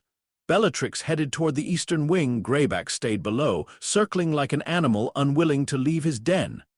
Yaxley went to the west study. Macnair descended toward the armory. Dolohov went upstairs alone. Harry stopped. Dolohov. The name carried weight. Department of Mysteries. Purple Flame. Hermione falling. Harry remembered the spell that had hit her, the terrible second where he had thought she was dead. He remembered the sound Ron made. He remembered how small Hermione had looked on the floor. The basilisk mind felt the memory as heat, enemy. Harry did not need to correct it, but he did need to control it. Not now, not because of anger. He followed from below. Dolohov moved with confidence but not carelessness. His steps were measured. His wand hand remained free. He paused at corners before turning. He cast detection charms twice, both aimed at human height space. Harry marked the habit. Dolohov's rooms were on the second floor, north side, not far from a narrow service passage that ran behind a line of old wardrobes. That passage connected to a disused chimney flue, which connected to the wall void beside the linen room, which connected to a gap beneath the floorboards outside Dolohov's door. The manor had been built to keep servants invisible. It had never imagined something invisible might use the same courtesy against its masters. Dolohov entered his room and shut the door. Harry waited below the floor. Waiting in basilisk form was different from human waiting. Humans waited against time. Basilisks waited inside it. Harry listened. Dolohov crossed the room, removed outer robes, set wand on a table, no, not set, dropped lightly. Wood on polished surface 3 feet from bed. He opened a drawer. Glass clinked, potion vial. He drank, sat, his breathing slowed, not sleep, rest. Harry left him, not isolated enough, not yet. Instead, he went to Yaxley, Fear Night. That was what Harry had called it while human, not killing night. Fear came first. Yaxley's study was easier to access than Dolohov's room. It had a vent near the floor, hidden behind a carved wooden screen. Harry could not enter fully, but he could reach the space beside the desk. Yaxley was not inside when Harry arrived. Perfect. The study smelled of ink, leather, ministry parchment, and expensive tea gone cold. Papers sat stacked in neat piles on the desk. Yaxley was organized. That made him useful to Voldemort and dangerous to everyone else. Harry scanned the room through heat, scent, and faint reflected shapes. He could have destroyed the papers. He did not. Destruction was obvious. Violation was intimate. Harry extended the tip of his tail through the vent with careful precision and nudged the wand lying on the desk. 3 feet to the right, not hidden, not broken, moved, then he withdrew. A few minutes later, Yaxley returned. The door opened, 2 steps in. Pause. Harry felt the moment the man noticed. A heartbeat accelerated, robes shifted. Yaxley whispered something under his breath and crossed quickly to the desk. His hand closed around the wand. He cast 3 detection charms in succession. One flared bright enough that Harry tasted ozone through the wall. Another crawled across the floor like cold spiders. The third passed over the vent and found nothing except dust, old wood, and the distant echo of serpent magic too diffused to name. Yaxley stood very still. Then he said, "Not funny." No one answered. His breathing stayed uneven for nearly 5 minutes. Harry moved on. McNair was next, not as target but test. The armory was reinforced. Silver-threaded wards crossed the doorway. Several weapons inside had their own curses, sleeping but alert. Harry did not enter. He watched from below as McNair inspected blades, crossbows, and old executioner's tools with the comfort of a man among familiar things. The basilisk mind assessed him as slow but heavily armed. Harry assessed him as cruel, predictable, and useful alive for now. A frightened brute spread fear loudly. McNair would serve. So Harry left something for him too, not skin. That would repeat the pattern. Patterns could be solved. Instead, Harry waited until McNair left the armory, then slid through the floor cavity beneath the corridor and used one fang to carve a single shallow line across the bottom of the armory door, at ankle height, where no one would notice immediately. But McNair would, eventually. A mark at the threshold, a sign that something had reached the room he trusted most, small things, impossible things. By midday, the manor was exhausted. That was another discovery. Fear cost energy. Even Death Eaters could not sustain alertness forever. Their voices sharpened. Their patrols became sloppy. They snapped at servants. They repeated rooms they had already checked and skipped corners they had meant to search. Harry rested in the wall behind the old gallery, conserving himself. He had not eaten since leaving Hogwarts. The basilisk body could go long without food, but transformation drew on something deeper than ordinary strength. He felt the cost in slow pulses through his length. Not weakness yet, not danger, but a reminder. Power had fuel, fuel ended. He considered returning to Hogwarts. Then the cellar door opened. Harry's entire attention shifted. 2 guards descended below the western hall. He knew their steps now. One was McNair, the other unidentified, heavier, nervous. They passed through the storage rooms, then reached the newer stone section Harry had marked during the first scouting. Prisoners. Harry moved before thought became argument through the lower wall cavity, beneath the cold pipe run, around the warded threshold, close enough to listen. The door opened, the fear scent intensified. A man coughed. McNair said, "On your feet." A weak voice answered, "I told you I don't know anything else." The sound hit Harry strangely, not because he recognized the voice, because he almost did. It had that thin, strained quality voices got after pain and thirst stripped away everything unnecessary. Macnair laughed. "You'll remember." The basilisk mind rose with brutal simplicity. Strike. Harry held still. Not enough information, not enough path. The prisoner was close to the guards. A sudden attack through the threshold could trigger alarms. A panicked spell could hit the prisoner. Bellatrix might arrive. Voldemort might be called. Hold! Macnair struck the prisoner, not hard enough to kill. Hard enough to make a point. Harry's fangs pressed together. Venom gathered. Hold! The second guard spoke. "Mistress Lestrange said wait," Macnair scoffed. "Mistress Lestrange isn't here." "No, but she'll know." That worked. Macnair stopped. Harry felt him shift. Fine. Water then. Keep him useful. A bowl or cup was set down. Chains moved. There were at least 2 prisoners. One male, one female. The female was silent but breathing. Injured, sleeping, unconscious. Harry could not tell without entering. The door closed. Locks engaged. Wards settled back into place. Harry remained beneath the floor until Macnair and the second guard left. Only then did he retreat. His mind was cold now, but not basilisk cold. Human cold, the kind that came when anger had nowhere safe to go and turned into decision. The campaign had changed, not the objective. The prisoners had always mattered, but now the manor was not simply headquarters, it was a cage. Harry returned to Dolohov. The choice was no longer only about Hermione. That mattered, but it was not enough. Personal revenge made bad strategy. Harry had learned that at the ministry.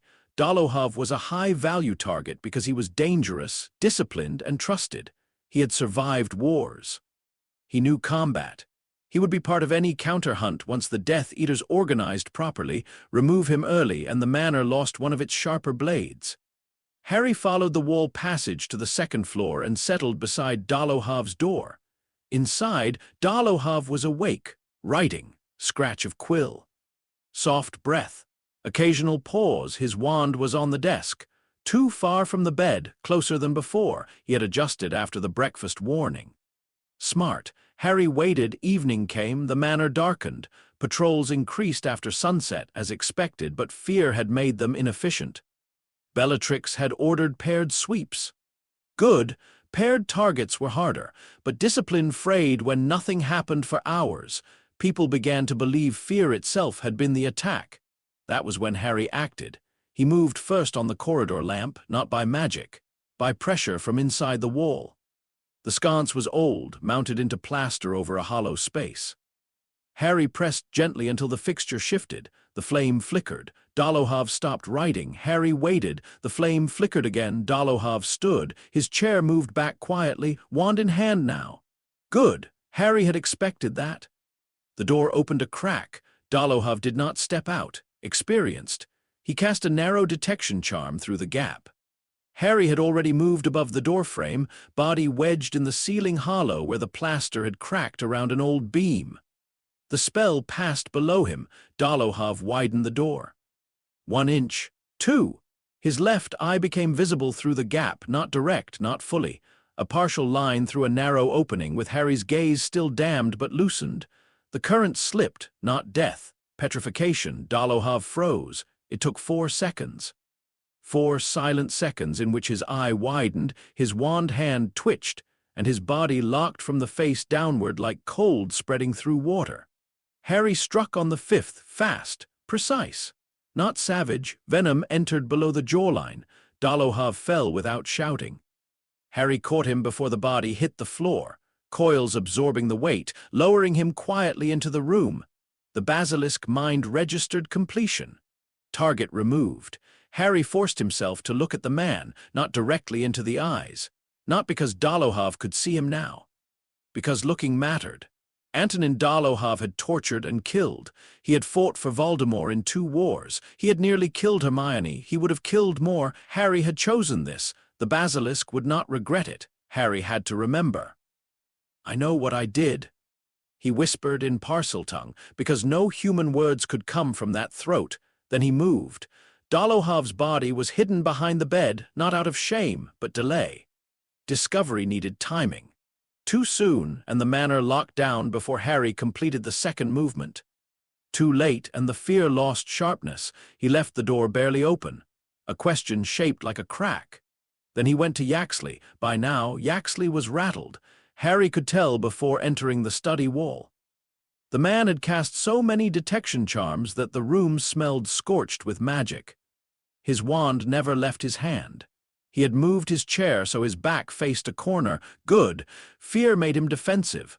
Defensive people touched things to confirm control. Harry waited until Yaxley was called away. Alecto's voice from the hall. "Bellatrix wants everyone in the lower gallery." Yaxley cursed, gathered papers, and left. Harry entered through the vent. This time he did not move the wand. He placed a scale, small, matte black, curved like a shard of night. He had loosened it deliberately during the journey, careful not to coat it heavily, but basilisk scales carried traces of venom no matter how carefully shed. Not enough to kill through brief contact, enough to hurt, enough to prove contact was dangerous. He placed it beneath the edge of Yaxley's blotter, where a careful man would find it while straightening his desk. Then he withdrew. Yaxley returned 17 minutes later. He was angry now. Anger was often fear wearing boots. He slammed papers down, muttered about incompetence, and began rearranging the desk exactly as Harry had predicted. His fingers brushed the scale. There was a pause, then a sharp inhale. The scale fell to the floor. Yaxley stumbled backward, chair overturning. "What?" His voice broke. Harry smelled the venom reaction before the man understood it. Skin burning. Magic flaring, blood rushing. Yaxley shouted for help, not a scream, a command trying not to become one. "Lucius." Footsteps answered from multiple directions. Harry had already left the wall. The manor woke violently. Perfect. Yaxley's injury pulled attention west. Dolohov lay undiscovered north. Bellatrix moved toward Yaxley first. Harry tracked her through the floor, fast, controlled, wand ready. Greyback came from below. Macnair from the cellar. Lucius from the main hall. Harry used the movement to access the council chamber. It was empty. For the first time, he entered fully. The fireplace opening was narrow, but not too narrow. He forced one shoulder through, scales scraping stone, then flowed into the room like spilled ink. The council chamber smelled of power pretending to be order. Maps, wax, old wood, snake, no Voldemort's residue, cold, high, and unpleasantly familiar. It made Harry's scar prickle even in basilisk form, though the pain was distant, muffled by the alien structure of his mind. He did not approach the head chair, not out of fear, out of refusal. That was Voldemort's symbol. Harry would not give it the satisfaction of being the center of his attention. Instead, he moved along the table. He read what he could: names, locations, ministry departments, watch schedules, possible raids, supply movements. A list of suspected Order sympathizers, several crossed out, several circled. Harry's human mind sharpened. This mattered. Information could save people. But he could not carry parchment in this form easily, and using his mouth risked venom contamination. He needed memory, so he memorized every name, every date, every marked location. The basilisk mind was useful here. It remembered spatial arrangements perfectly. Maps became territory. Lines became paths. Names became marks. Harry looked once at the dark mark banner on the wall. Then he lifted his head and carved a single parcel-tongue sentence into the long table. "Your house has roots. I am under them. No blood, no body, no dramatic curse, only truth." Then the shout came from upstairs. Dolohov had been found. The manor broke, not physically, not yet. But Harry felt the moment fear stopped being theory. Alecto screamed first. Amicus shouted her name. Greyback's growl rose into something almost feral. Yaxley, already injured, began demanding answers. Macnair cursed over and over. Lucius called for calm and sounded like he knew calm was no longer available. Bellatrix did not scream. Bellatrix laughed, not happily this time, hungrily. "There you are," she whispered somewhere above him. Harry withdrew from the council chamber immediately, not because she knew where he was. Because she wanted him to believe she might. That was dangerous enough. The next hour became a hunt without contact. The Death Eaters moved in pairs, then groups of 3. Detection charms flooded corridors. Doors were sealed. Portraits were awakened and ordered to watch. House elves were commanded to report any unusual movement, though their fear made their magic flicker unpredictably. Harry avoided them all, barely. Twice, spells passed close enough to heat the air above his scales. Once Greyback stopped in a corridor directly over Harry's hiding place and sniffed for nearly a minute. "He's close," Greyback muttered. Bellatrix answered from somewhere nearby. "Then find him." "Smells like stone, old water, snake. How poetic! You laugh too much, you fear too loudly." Harry moved while they argued. That was the thing about fear. It made people speak when silence would serve them better. He reached the western cellar again. The prisoners were awake, so were the guards, too many now, rescue impossible tonight, but information was possible. Harry moved beneath the new stone, close enough to hear. The male prisoner whispered, "What's happening?" The female answered, voice weak but steady, "Something got in. Order, I don't know." A guard struck the door with his wand. "Quiet." Harry went still. The female prisoner fell silent. But Harry had heard enough to know one thing: she was not broken. Good, he withdrew before the guards sensed anything. The operation had reached its limit, one dead. One injured, multiple messages, council intelligence memorized, prisoner status confirmed, enemy alert level rising, leave. The basilisk mind resisted only because the hunt was unfinished. Harry overruled it, leave. He moved toward the eastern drainage route. Halfway there, the house shifted, not structurally. Magically, the wards tightened. Harry froze. Above him, Bellatrix spoke an incantation he did not recognize. The air filled with silver dust. It drifted down through cracks, vents, and old walls, not searching for humans but clinging to magical residue. Clever, very clever, not basilisk-specific, but closer. A broad creature trace reveal. Where the dust touched Harry's scales, it did not burn. It glowed faintly. A trail. Bellatrix had changed the game. Harry moved faster, not panic, never panic.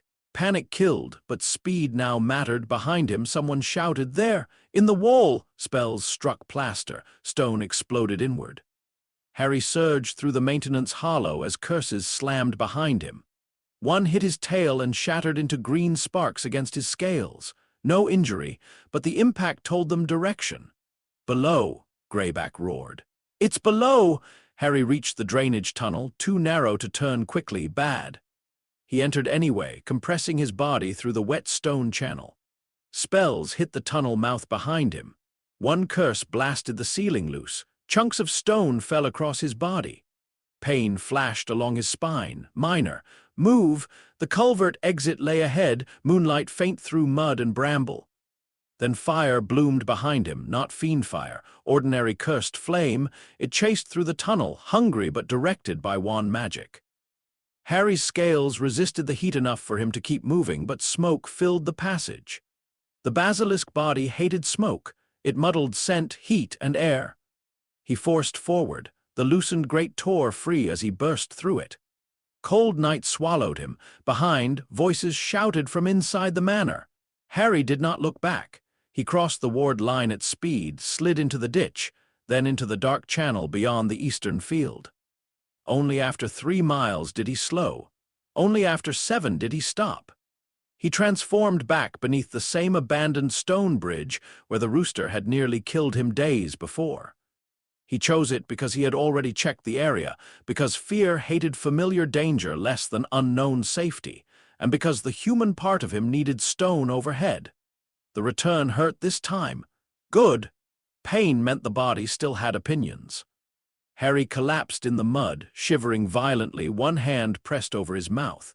For a while he could not tell whether he wanted to be sick or scream. Dolohov's eye through the door, the strike, Yaxley's burned hand, the prisoners, Bellatrix laughing, the table message, "Your house has roots." "I am under them." Harry breathed until the world became human-sized again.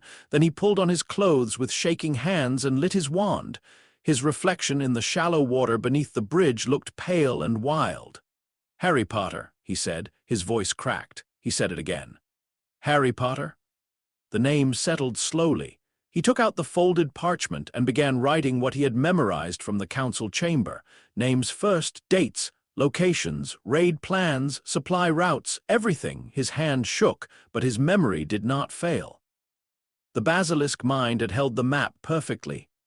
Harry translated territory back into ink. When he finished, the parchment was crowded with information that could save lives. That helped, not enough, but some. At the bottom, he wrote one more note for himself. Bellatrix adapts quickly. Do not underestimate, then another. They know Basilisk is possible.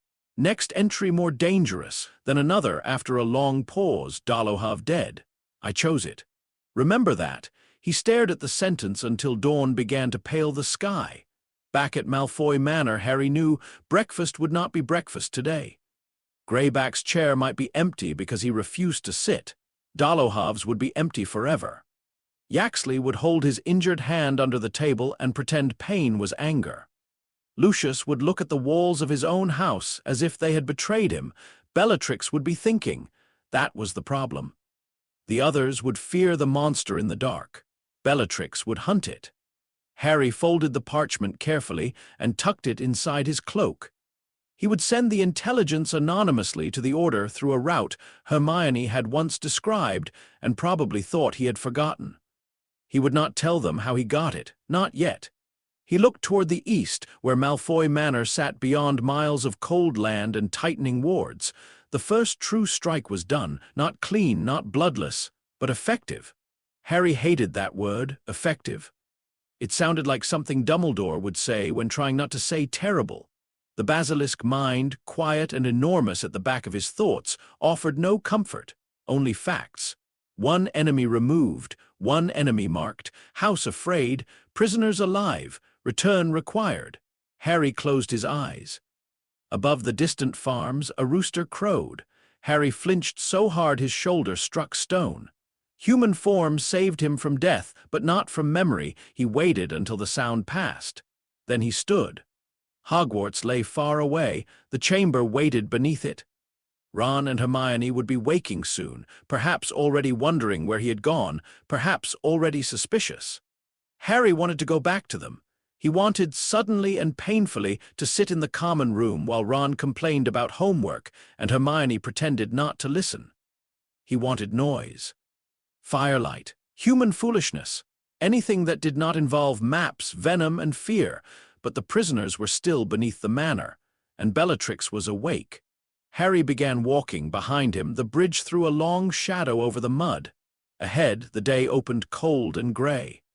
For the first time since Sirius had died, Harry understood something he wished he did not.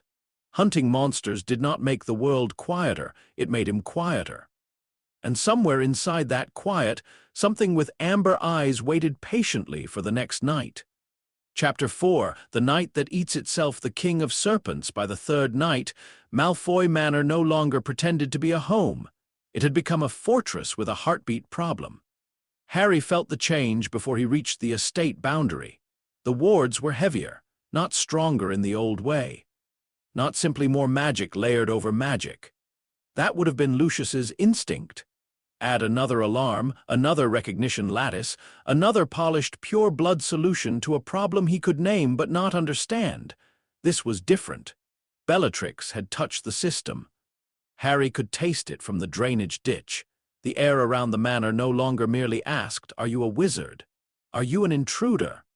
Are you using a wand?" Now it asked stranger questions. Are you flesh? Are you hidden? Are you leaving a trail? Are you warm where stone should be cold? Harry remained still beneath a dead hedge, his black scales half buried in mud, his eyes dimmed to a dull amber glow. The basilisk mind approved of caution. That was new. Before, it had treated hesitation as something to be tolerated because Harry commanded it. Now even the serpent understood that the den had changed. The prey had found fire. The prey had begun to listen, not prey. Harry corrected silently. Enemies. The distinction mattered. Prey could be taken. Enemies had plans. He tasted the wards again. Bellatrix's silver-traced dust had been worked into the perimeter. Not everywhere. She had not had time for a perfect redesign, but the eastern drainage route was watched now. Not sealed exactly, but marked. The culvert still lay where Harry had left it, the rusted grate broken inward and poorly hidden by mud and bramble, too obvious. They wanted him to use it.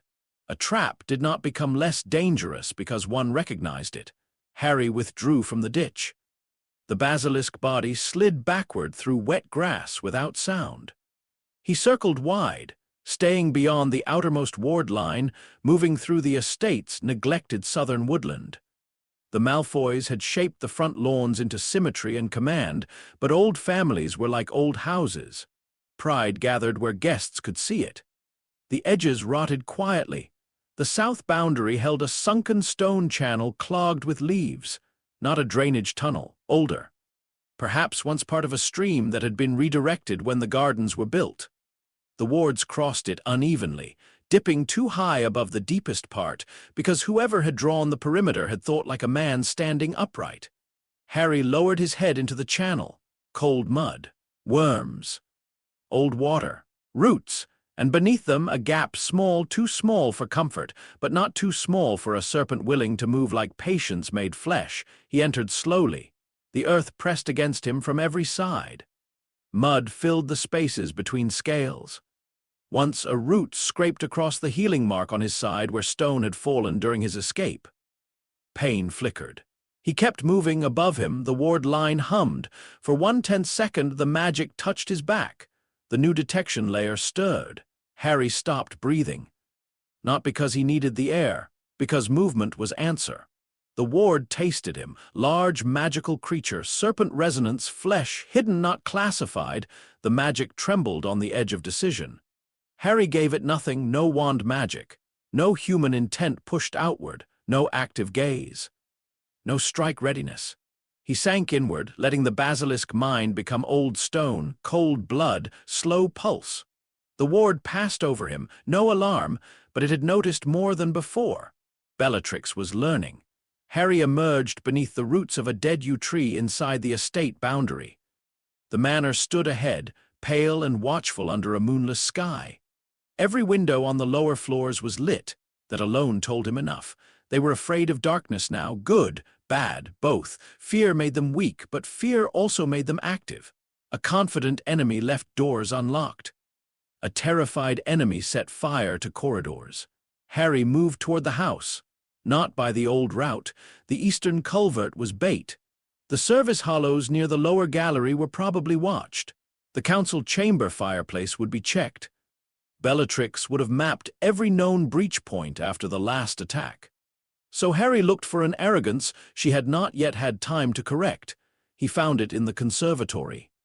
The Malfoy Conservatory projected from the rear of the manor like a glass jewel, all iron ribs and enchanted panes, filled with winter-blooming plants that had no business surviving in Britain. The room existed for display. Rare orchids, silver-leafed vines, decorative citrus trees. A shallow, reflecting pool charmed not to freeze. It was also poorly defended, not undefended. Nothing in Malfoy Manor was truly undefended now, but the wards around the conservatory were designed against theft and sabotage, not entry by a 60-foot serpent using the foundations beneath the water system. Harry entered through the root bed. It took nearly an hour. He moved under the outer wall, through packed soil, beneath the heated pipes that kept the plants alive. The warmth was unpleasant. It confused his senses, turning the room above into a blur of plant heat and artificial magic, but it also masked him. The conservatory smelled alive in a way the rest of the manor did not. Green stems, wet soil, blooming poison, potion-fed roots, enchanted sap. Harry surfaced behind a cluster of black lilies. He froze, no alarm. Above the glass roof, rain began to fall, soft at first, then harder. The drops struck enchanted panes in 1,000 tiny impacts, filling the conservatory with a sound like whispered applause. Harry listened through it. The manor was awake, too awake. Patrol pairs moved at regular intervals now. That was Bellatrix's work. Greyback no longer wandered alone. Yaxley's steps were uneven. His injured hand still pained him. Macnair was angry, loud, and a sign near the lower stairs. Lucius moved rarely. Narcissa moved less. Bellatrix moved everywhere, and Voldemort was not present. Harry knew that with a certainty he did not fully understand. His scar did not burn. The cold, high residue in the council chamber remained old, not fresh. The manor was operating without its master. That meant opportunity. It also meant Bellatrix was in command. Harry remained in the conservatory until the next patrol passed. 2 men, one unknown. One Amicus Caro. Harry knew Amicus by now. Heavy steps, careless wand hand, a habit of muttering insults when nervous. He had the confidence of a bully who had never imagined meeting something stronger in a corridor, useful, dangerous in groups, weak alone. The patrol moved past the conservatory doors. "Bloody snake," Amicus muttered. The other Death Eater answered, "Don't say that." "What, scared it'll hear?" Bellatrix said, "No jokes." "Bellatrix says a lot." The second man lowered his voice. "Dolohov's dead." Amicus stopped walking. The rain covered the silence badly. Then Amicus said, quieter, "I know he's dead." "Then stop talking like it's funny." "I'm not laughing." "No, you're shaking. A wand scraped leather." "Say that again." The other man stepped back. Harry listened. There it was, fear turning inward. The manor was eating itself already. He did not need to push much, only enough. The patrol moved on. Harry slid from the conservatory into the wall space behind the music room. From there, a narrow gap led into the ceiling above the eastern hall. The space was smaller than he liked. Twice, he had to stop and compress his body carefully so he did not crack the plaster below. Below him, the manor had changed its furniture. Mirrors had been moved into corridors that made Harry pause. Small hand mirrors. Polished trays. Silver-backed decorative glass. Placed at corners near doors at the tops of staircases. Not for vanity, for indirect sight. Bellatrix had understood the gaze. Not completely, perhaps, but enough. She had scattered reflection points so patrols could check corners without looking directly. Clever. Harry's respect for her sharpened into something cold. He moved above the mirrors rather than below them. The ceiling void became his path. From there, he watched the counter-hunt unfold. Bellatrix had divided the inner circle into pairs. No one moved alone except her. That was not bravery. It was message. She wanted the others to see that she did not fear what they feared. She moved through corridors with her wand out and her head high, black hair loose over her shoulders, eyes bright with sleepless excitement. Harry watched her through a crack in the ornamental plasterwork above the main hall. For the first time, he saw her clearly in this form. Heat showed her body. Magic showed the rest. Bellatrix Lestrange burned wrong. Most wizards held magic around themselves like weather. Warm, shifting, bright in places where emotion pressed close to the surface. Bellatrix's magic clung to her like a torn black veil, ragged and intense, threaded with red sparks that flared whenever she smiled. She stopped beneath Harry's hiding place. Harry did not move. Bellatrix looked up. Not directly at him. At the ceiling, her smile widened. "Still hiding?" she asked softly. The hole below was empty. No one answered. Harry held himself against the plaster, every scale still. Bellatrix lifted her wand. For 1 second, he thought she would fire blindly into the ceiling. Instead, she whispered, "Good. That means you understand fear." Then she walked on. The basilisk mind considered striking through the plaster. Harry did not. No, not her, not tonight. He waited until her footsteps faded, then moved west. The prisoners remained in the cellar. Harry had checked their ward pattern from 3 different angles and found no safe entry. Bellatrix had reinforced the door after the last attack. Not because she expected him to rescue them, perhaps, but because she understood leverage. Anything valuable in the manor had been tightened.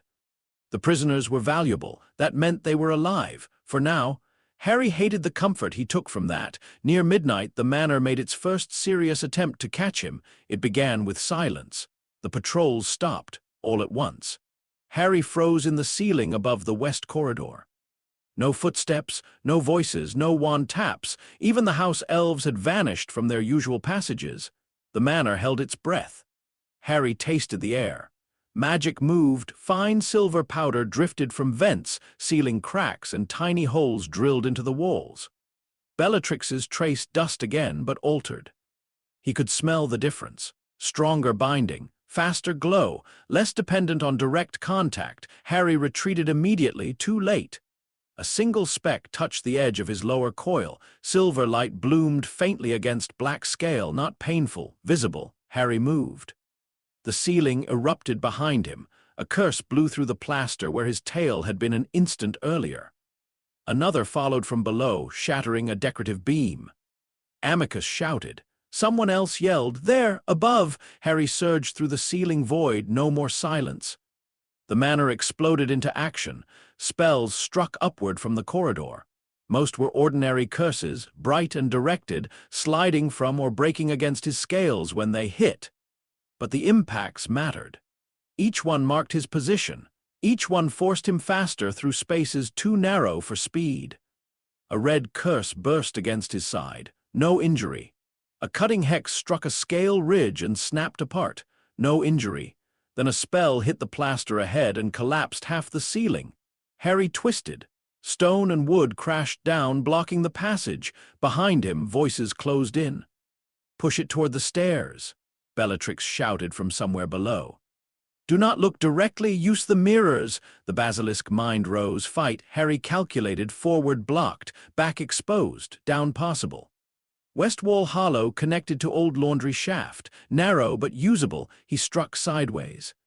Not at people, at the wall. His head hit old plaster and wood with controlled force. The wall gave way. Harry poured through the opening as spells flashed behind him. He dropped into the laundry shaft, body scraping brick, then emerged behind a row of old cabinets on the ground floor. A mirror faced the corridor. Harry saw Amicus in it, reflection, indirect, useful. Amicus turned the corner with his wand raised, looking into the mirror rather than ahead. Smart enough to follow orders, not smart enough to understand distance. In the reflection, his eyes met Harry's reflected gaze. Harry loosened the current, not fully. The effect hit Amicus like winter taking a pond. His body locked mid-step. His mouth opened. No sound came out. Petrification spread from face to throat to chest to wand hand. The spell he had been casting discharged involuntarily, blasting a hole into the ceiling above him. Dust rained down. Amicus fell backward like a statue losing balance. The crash drew Alecto. "Amicus!" She came running around the corner. Harry had already damned his gaze again, but the sight of him, real, huge, matte black, filling the end of the corridor like a nightmare-given architecture, stopped her dead. For half a second they stared at each other. Harry's gaze remained suppressed. Alecto did not die, she did not petrify. She did something worse. She screamed, not words, not a curse. A raw, terrified sound that tore through the manor and told everyone exactly where he was. Harry struck the floor instead of her. The boards shattered. He dropped through into the lower cavity as spells converged on the corridor. Green light, red light, white light. A curse meant to pierce armor, another meant to bind limbs. One dark spell that made the air rot where it touched. None of them found his head. He moved through the lower passage at speed. Above, Alecto was still screaming. Bellatrix's voice cut through it. "Quiet." The scream stopped, maybe because Alecto obeyed. Maybe because Bellatrix made her. Harry did not look back. The manor had seen him now, not all of him, not clearly, but enough. The invisible predator was no longer invisible. That meant the campaign had entered its next phase, whether Harry wanted it or not. He headed toward the conservatory exit, then stopped. Heat! Ahead, wrong heat! The corridor leading to the conservatory glowed orange through the walls. Harry tasted the air, not ordinary fire, not cursed flame. Fiend fire? Every instinct in the basilisk body recoiled, not fear exactly, recognition. This was not wand light to shrug off, not directed magic to deflect. Fiend fire was alchemical hunger, self-feeding destruction wearing the shape of flame. It did not strike like a curse. It consumed. Harry reversed direction. Too late. Fire roared through the conservatory passage ahead, taking the shape of a serpent for one mocking instant before becoming a wolf, then a bird, then a many-mouthed thing that chewed through wood, carpet, and air. Bellatrix stood beyond it, visible through the heat shimmer, wand lifted, face bright with triumph. "There," she whispered. Harry could not hear the word through the fire. He felt it. The trap had not been meant to catch him in a room. It had been meant to teach him that she could deny routes. She had found one of his approach paths and burned it from the inside out. The basilisk mind screamed one command. Away. Harry obeyed. No pride. No testing the scales. No heroic charge. He ran through the lower wall, across the service cavity, down. The fiendfire surged after him, not with perfect control, but with enough direction to be lethal. Heat washed over his tail. Pain flared, immediate and real, as the outer layer of several scales blistered. Harry drove himself through the floor into the manor's older foundation. Stone cracked around him. Behind, fire hit the opening and tried to follow. For one terrible moment, the world became orange. Then the passage narrowed into thick subterranean stone. Fiendfire hated confinement when deprived of air, fuel, and direction. It clawed at the entrance, burning through old beams and roots, but could not easily pass into the damp root cellar beneath the manor. Harry crashed into the cellar below, not the prisoner cells. Older. A root cellar from before the conservatory had been built, sealed off and forgotten. Barrels lay rotted against walls. Shelves sagged. White roots pushed through cracks in the ceiling. The air was wet, cold, and thick enough to choke flame. Harry coiled into the deepest corner, body smoking faintly where heat had kissed his scales. Pain, real pain. Good, no, not good, important. He examined the injury through sensation.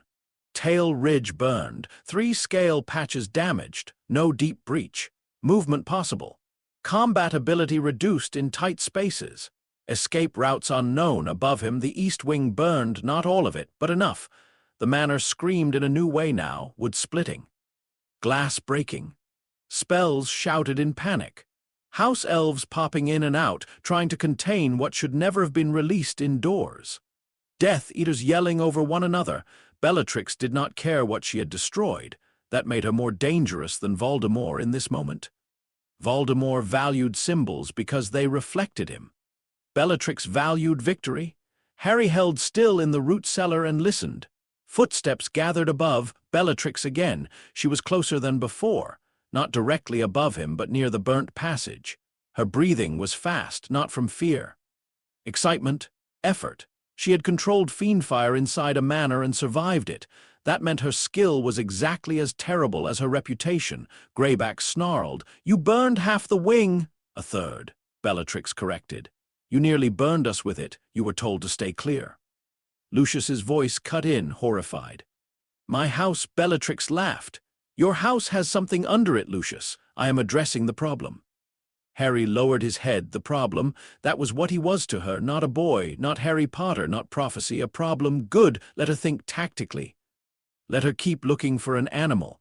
Harry tasted the root cellar air, old potatoes, mold, damp stone, burnt scale. Bellatrix's magic drifting through cracks above like hot metal, and something else, a passage behind the collapsed shelves. The wall was not solid. Cold air seeped through a narrow break in the stone. Not enough for a human to notice, enough for him. Harry moved carefully. The injured tail protested.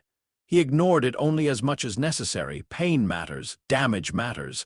The gap led into a low tunnel filled with roots, not built. Grown into absence. A drainage weakness under the old foundation, probably connected to the same underground water system that fed the southern channel. Possible escape.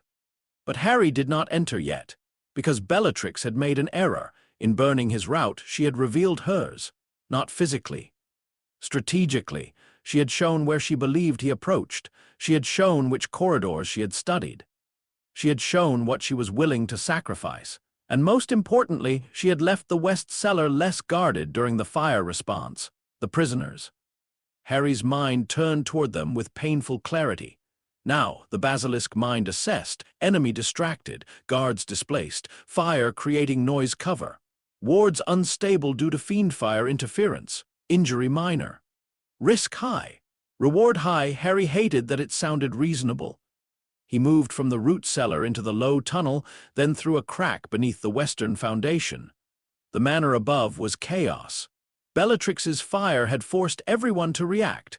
Patrol discipline vanished. Pairs broke. Some Death Eaters tried to contain the east wing. Others rushed to protect important rooms. Lucius shouted orders no one followed. Narcissa moved through the upper hall like a pale ghost, directing house elves with more competence than anyone else. The west cellar had 2 guards now, not 4, Macnair and the nervous, unidentified man. Harry approached from beneath. The new stone around the prison cells carried blood wards and alarm lines, but fiendfire had rattled the manor's magic. Several lines flickered, not broken but unstable. The containment charms focused inward. The alarm threshold focused outward. Harry did not need to pass through the door. He needed to open the floor slowly, quietly. He pressed his head against the stone below the nearest cell and listened. 2 prisoners. The male was conscious, breathing shallowly. The female was awake too, heartbeat fast but controlled. Harry did not know them. That helped. It meant he could think. He found the weakest stone seam and pushed. Not enough to break, enough to loosen. Dust fell inside the cell. The female prisoner shifted. Harry heard her whisper, "Don't move." Smart. Macnair outside the door cursed at the ceiling as another distant crash shook the manor. The second guard said, "Should we move them?" "Move them where?" Macnair snapped. "Into the fire." Another stone shifted. Harry worked with agonizing care. A hole opened beneath the cell's rear corner, hidden behind a rotted wooden pallet. Cool air moved through. The male prisoner inhaled sharply. The female whispered, barely audible, "Who's there?" Harry could not answer in English. He pushed the opening wider. A thin beam of wandlight appeared inside the cell. The woman had a wand. No, not wandlight, a reflection from the corridor torch catching something metal in her hand. A nail, perhaps, a shard, a fighter. Good. Harry extended the very tip of his tail through the gap and carved into the dirt floor beneath the hole, not parcel tongue. English letters, clumsy but readable, quiet, crawl. Now, the woman did not gasp. That alone impressed him. She moved to the male prisoner and whispered in his ear. Chains shifted, chains. Harry froze. He had not accounted for restraints anchored to the wall. The basilisk mind offered venom. No, Harry extended his tail again, feeling along the chain base through the hole. Iron. Charmed, old but not goblin-made, connected to a wall bracket. He could break it. Not quietly, above, the east wing gave him cover. A crash thundered through the manor as something large collapsed. Harry struck the bracket. The sound inside the cell was sharp, but swallowed by the greater chaos. The chain loosened. He struck again. The bracket broke. Macnair shouted from outside, "What was that?" The female prisoner threw herself against the cell door from inside, making a deliberate noise. "Help!" she cried. "Smoke! There's smoke coming through!" Macnair cursed and opened the door viewing slot. The woman coughed convincingly. Harry used the distraction to break the second chain. The male prisoner crawled first, weak and slow. Harry withdrew enough to give space, then guided him with pressure from his body so he did not fall into the drainage crack. The woman followed. Macnair opened the cell door, too soon. The woman was halfway through the hole. Macnair saw the broken chains. For one instant, nobody moved. Then Macnair raised his wand. Harry struck upward through the floor, not with fangs, with his skull. Stone exploded. Macnair flew backward into the corridor wall and collapsed, not dead, but stunned by impact and falling debris. The second guard screamed and fired blindly. The curse hit Harry's neck and shattered. Harry rose through the broken floor enough for the guard to see one amber eye. Indirect through dust and torch smoke. Enough, the guard petrified before he finished his second spell. "Go," Harry hissed, though it came out as parcel tongue. The woman understood the meaning, if not the word. She dragged the male prisoner into the crawl space. Harry dropped back beneath the floor and moved ahead, widening the path where needed. Behind them, alarms finally triggered, not the outer ward, the cell ward. A shrieking magical bell tore through the cellar. The rescue had minutes now, maybe less. Harry led them through the root tunnel beneath the west foundation. The space was awful for humans, narrow, wet, jagged with stone, but the woman kept moving. The man nearly collapsed twice. Harry used his body as a barrier when the tunnel dipped, preventing him from slipping into deeper water. Behind them, Bellatrix's voice reached the cellar. "What happened?" No one answered, then colder. "What happened?" Harry pushed the prisoners toward the southern channel. The woman finally saw enough of him in the dark to understand what was guiding them. Her heartbeat spiked. Harry dimmed his eyes further and lowered his head away. Do not frighten them more than necessary. The tunnel opened beneath the dead yew inside the estate boundary. Rain poured down. The east wing burned behind them, orange light flickering against the underside of clouds. Spells burst near the roofline as house elves and Narcissa's commands fought the fire Bellatrix had unleashed. The outer wards still stood. Harry could pass them. The prisoners could not. Problem, Harry stopped. The woman understood instantly. The wards. Harry carved one word in mud with the tip of his tail. Wait. Then he moved to the ward line. Could he break it? No, not quickly. Could he carry them through? Maybe not. The wards might read unauthorized humans even if carried by serpent magic. They could trigger alarms, stunning fields, binding nets. Harry tasted the perimeter.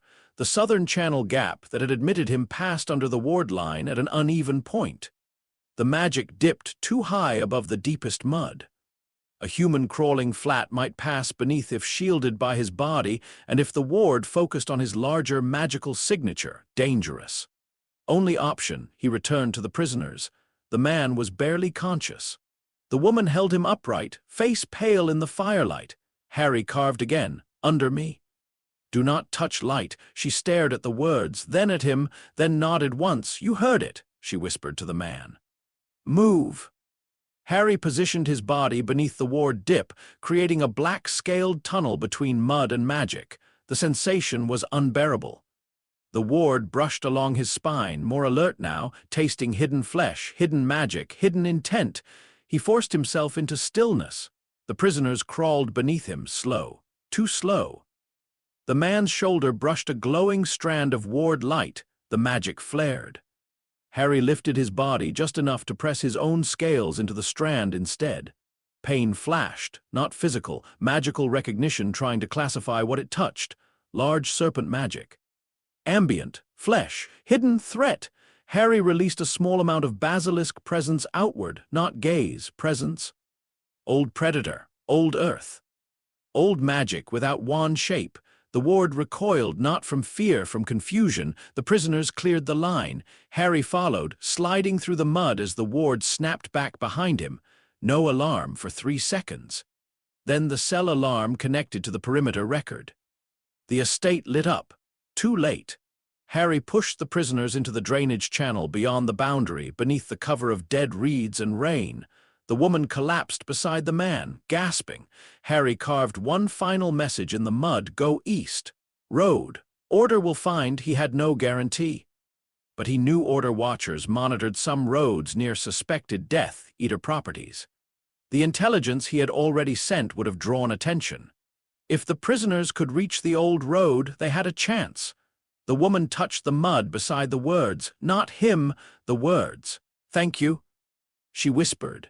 Harry recoiled from the gratitude more than he had from curses.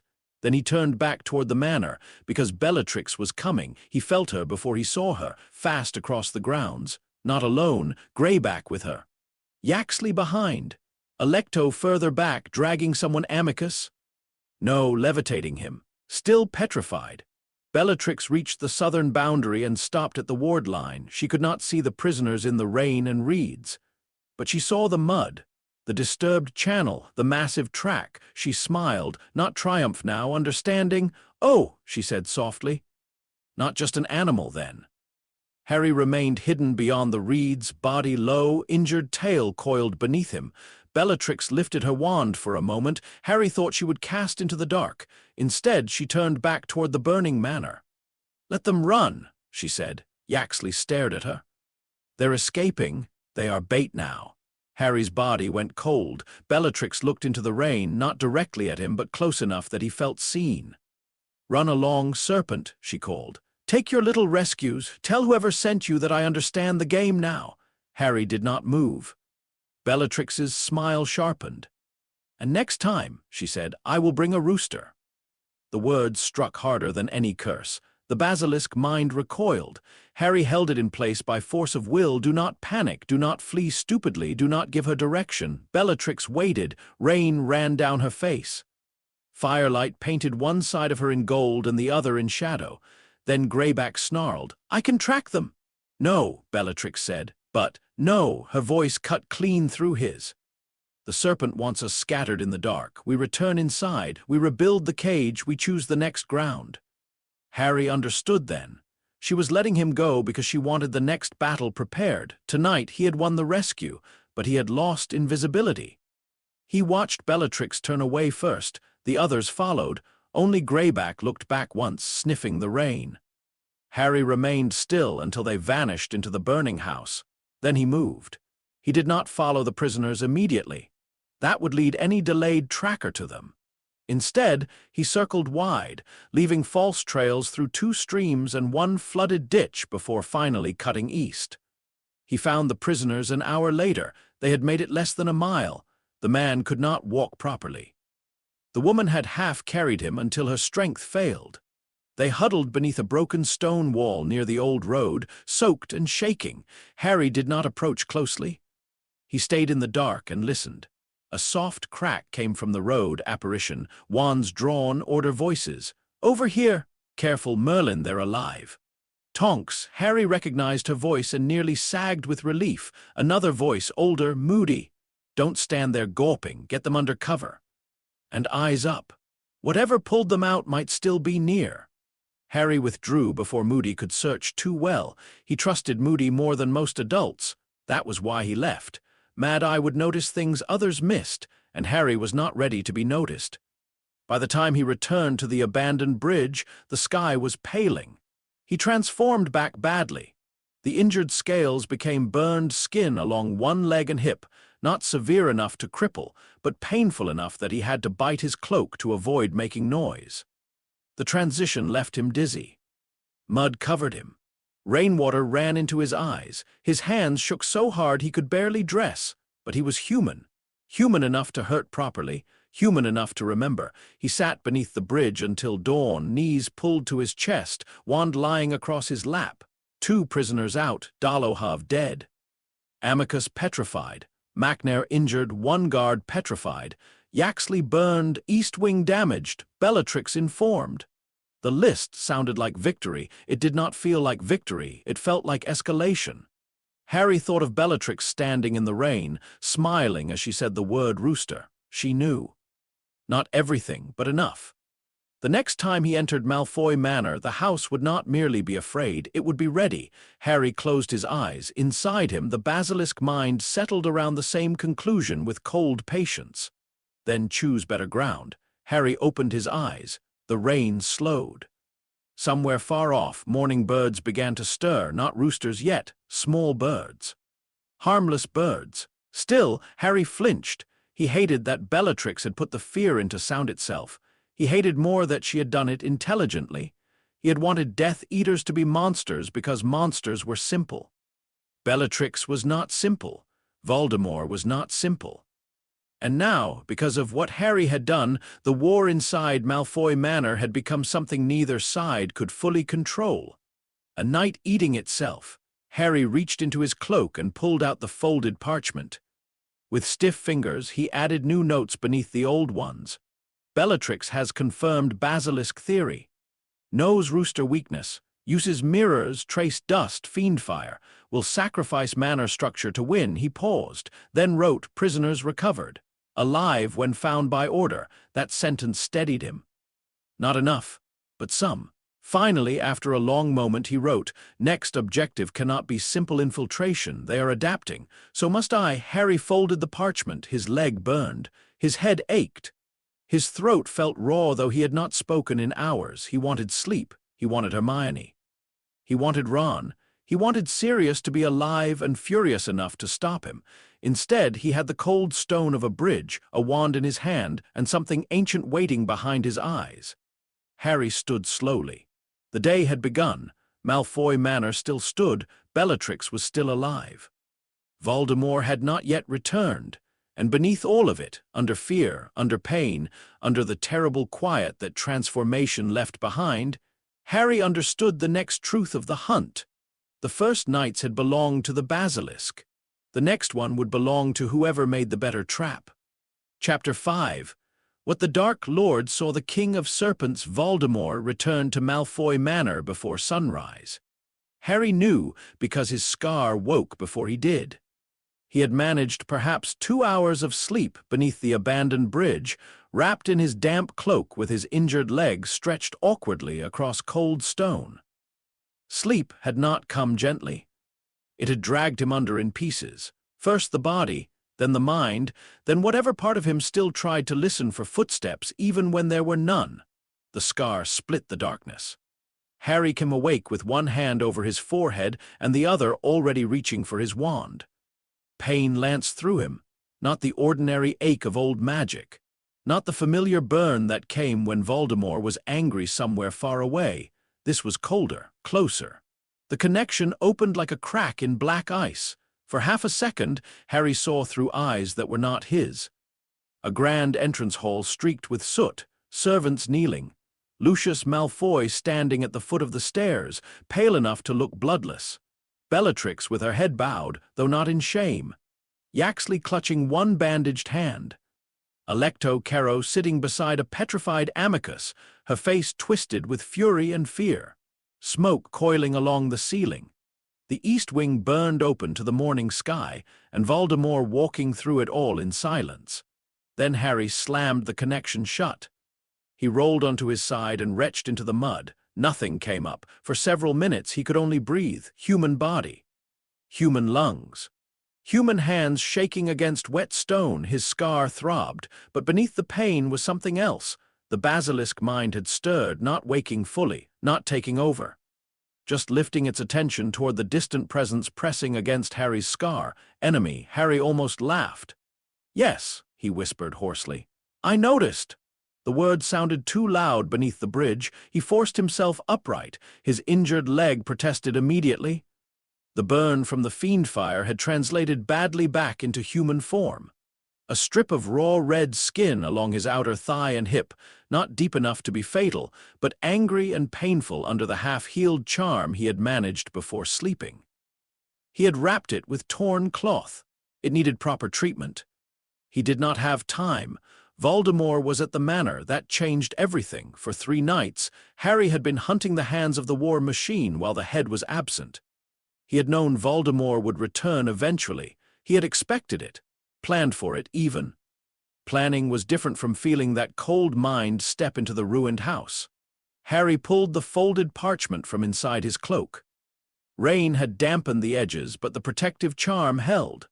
The notes were still legible. Dolohov dead, Yaxley injured, Amicus petrified, prisoners rescued. Bellatrix aware, Rooster threat confirmed. He stared at the words. The mission was already successful. That was the first clear thought. The manor's command structure was damaged. Intelligence had gone to the order. Prisoners were alive. Bellatrix had been forced to reveal tactics. Voldemort's headquarters had been made unsafe. Harry did not need to return. That was the second clear thought. He should go back to Hogwarts. Give the information to Hermione and Ron. Sleep. Heal. Think. Then the scar pulsed again. Not a vision this time, an emotion, not rage, interest. Voldemort was not merely furious, he was curious. Harry looked toward the west, though Malfoy Manor lay miles away beyond fields, roads, and warded land. A curious Voldemort was more dangerous than an angry one. Anger wanted to punish. Curiosity wanted to understand. And if Voldemort understood fully, Harry's advantage would end. Not just tonight. Forever. The next wards would recognize him. The next trap would include roosters, mirrored corridors, fiendfire channels, perhaps even enchanted sound triggers keyed to his form. Voldemort had access to old magic Harry had never seen. Curses Hermione had not yet read about. Creatures no Hogwarts professor would admit existed. If Voldemort left Malfoy Manor with a complete understanding, the basilisk form became less a weapon and more a secret already dying. Harry closed his eyes. The rule returned, return human before making decisions that involved death. He was human. The decision before him was not exactly death. It was risk. go back and learn what Voldemort knew, or leave and let Voldemort learn without being watched? Harry hated the answer before he accepted it. He needed to see, not fight. See, that distinction mattered so much he repeated it aloud. Not fight. The bridge gave no answer. The basilisk mind waited. Harry stood, nearly fell when pain shot through his leg, then caught himself on the stone wall. He needed distance from farms, needed cover from daylight, needed to approach without using the compromised southern channel, needed to avoid whatever emergency wards Voldemort might add after arrival. He looked at the gray sky. Morning was coming. A basilisk crossing open country by day was impossible. So Harry did something he hated. He waited. Waiting as a human was harder than waiting as a serpent. He spent the day in the ruined outbuilding near the old fields, hidden beneath rotted boards and a disillusionment charm that made his skin crawl. He cleaned the burn properly with a stolen Dittany substitute from his emergency pouch. It helped, but not enough. He ate 2 stale rolls. Drank rainwater filtered through a charm. Tried not to think about the manor. He failed. Visions came in fragments whenever the scar pulsed. Voldemort walking the council chamber. Long fingers touching the carved Parseltongue sentence on the table. Your house has roots. I am under them. Voldemort did not smile. That was worse. Another pulse. Bellatrix speaking quickly, hands moving as she explained the trace dust, the mirrors, the Fiendfire corridor, the rescue route. Voldemort listening, not praising her, not punishing her, listening. Another. Lucius kneeling amid soot and broken glass, trying to explain the original ward scheme. Voldemort placing one pale hand on Lucius's shoulder with terrible gentleness. Harry forced himself out of that vision before it continued. By dusk, his scar felt bruised from the inside. By full dark, he transformed. The change punished the injury. Harry had expected pain. He had not expected the basilisk body to remember the Fiendfire so vividly. As scales unfolded over skin, the burned area flared along his tail ridge, a line of weakness that made his coils tense and shudder. The basilisk mind assessed and compensated immediately, reduced speed, avoid tight turns, protect tail. Harry accepted the facts. Then he moved. He did not approach from east or south. Instead, he circled north through a shallow stream that ran along the edge of a neighboring property before disappearing beneath a line of old stones. It was a miserable route. Cold water, gravel, thorn roots. Twice he had to stop and listen for dogs. Once he froze for nearly 10 minutes while a carriage passed on a distant road. The manor's wards came into range near midnight. They had changed again. Voldemort's work was unmistakable. Lucius's wards had felt like glass knives. Bellatrix's additions had felt like silver dust and predatory cleverness. Voldemort's lair felt like a question asked by something dead. It did not merely scan. It considered. Harry lay beneath the bank of the stream, only the top of his head above water, and tasted the magic. Recognition lattice, creature detection, bloodline markers, anti-apparition net, sound-triggered alarms, reflection anchors, killing fields held dormant at 3 gate approaches, reinforced cellar wards, serpent trace binding on known routes. And there, woven crudely but effectively through the eastern and southern perimeter, rooster call charm, not a real bird, worse in some ways. An enchanted sound trap designed to trigger at intrusion. Harry's entire body went still. If he crossed the wrong section in basilisk form and the charm activated, he might die before he could transform back. Bellatrix had said it. Voldemort had implemented it quickly. Harry withdrew from the stream bank. The obvious conclusion was retreat, but Voldemort had worked fast, not perfectly. The new wards covered routes they knew or suspected. Eastern Culvert, Southern Channel, Conservatory Foundation, Broken West escape line, main gates, windows, chimneys, cellars. They had not mapped everything. No one ever did. The northern boundary bordered an old ornamental lake, half wild now, fed by the stream Harry had followed. It lay partly inside the estate and partly outside, crossed by the ward line near the water's deepest section. The Malfoys had likely charmed the surface against boats, swimmers, and invasive creatures, but beneath the water the silt was thick, and the ward dipped unevenly through it. Harry entered the lake. Cold closed over him. The basilisk body did not breathe as a human did. It could hold air for long stretches, and in still water his senses shifted beautifully. Vibration traveled differently here. Movement became rings. Fish scattered from him in silent panic. Mud rose around his coils. The ward line shimmered through the water ahead. Harry sank into the silt. Not swimming, burrowing, mud swallowed his head, then his neck, then the immense length of him. The world became pressure, cold, and darkness. He moved by touch and earth sense, pushing beneath the ward where it passed through water and stone. The magic brushed his back once. The dead question stirred. Harry released nothing. No presence, no challenge. He became mud, old, cold, uninteresting. The ward passed. Harry emerged beneath the lake reeds inside the estate, covered in black silt. No alarm, no rooster call. He waited until the water settled. Then he moved toward the manor. The house looked wounded. The east wing had not collapsed entirely, but a third of it was blackened, windows blown out, roofline broken. Smoke still rose in thin streams despite the rain. Magical lights hovered along the damaged walls, where house elves and lower-ranked Death Eaters worked under supervision to stabilize the structure. But the rest of the manor was brighter than before. Too bright. Voldemort had ordered light everywhere. Floating orbs hung in corridors. Windows glowed. Exterior lamps illuminated lawns and gardens. Shadows had been reduced, not eliminated. Even fear could not make an old house simple. Harry avoided the lit paths and entered through the lake-fed water system beneath the old fountain courtyard. The tunnel was nearly impassable. Nearly, it had not been used in decades, perhaps longer. Roots clogged half of it. Silt packed the lower curve. Rusted grates had warped inward. A human could never have passed. A house elf might not have tried. Harry pushed through, slowly. Every movement scraped his burned tail. Every scrape sent hot pain up his body. The basilisk mind tried to classify the pain as irrelevant. Harry refused. Relevant. Always relevant. The tunnel opened beneath the old fountain. From there, a cracked stone channel led under the entrance hall.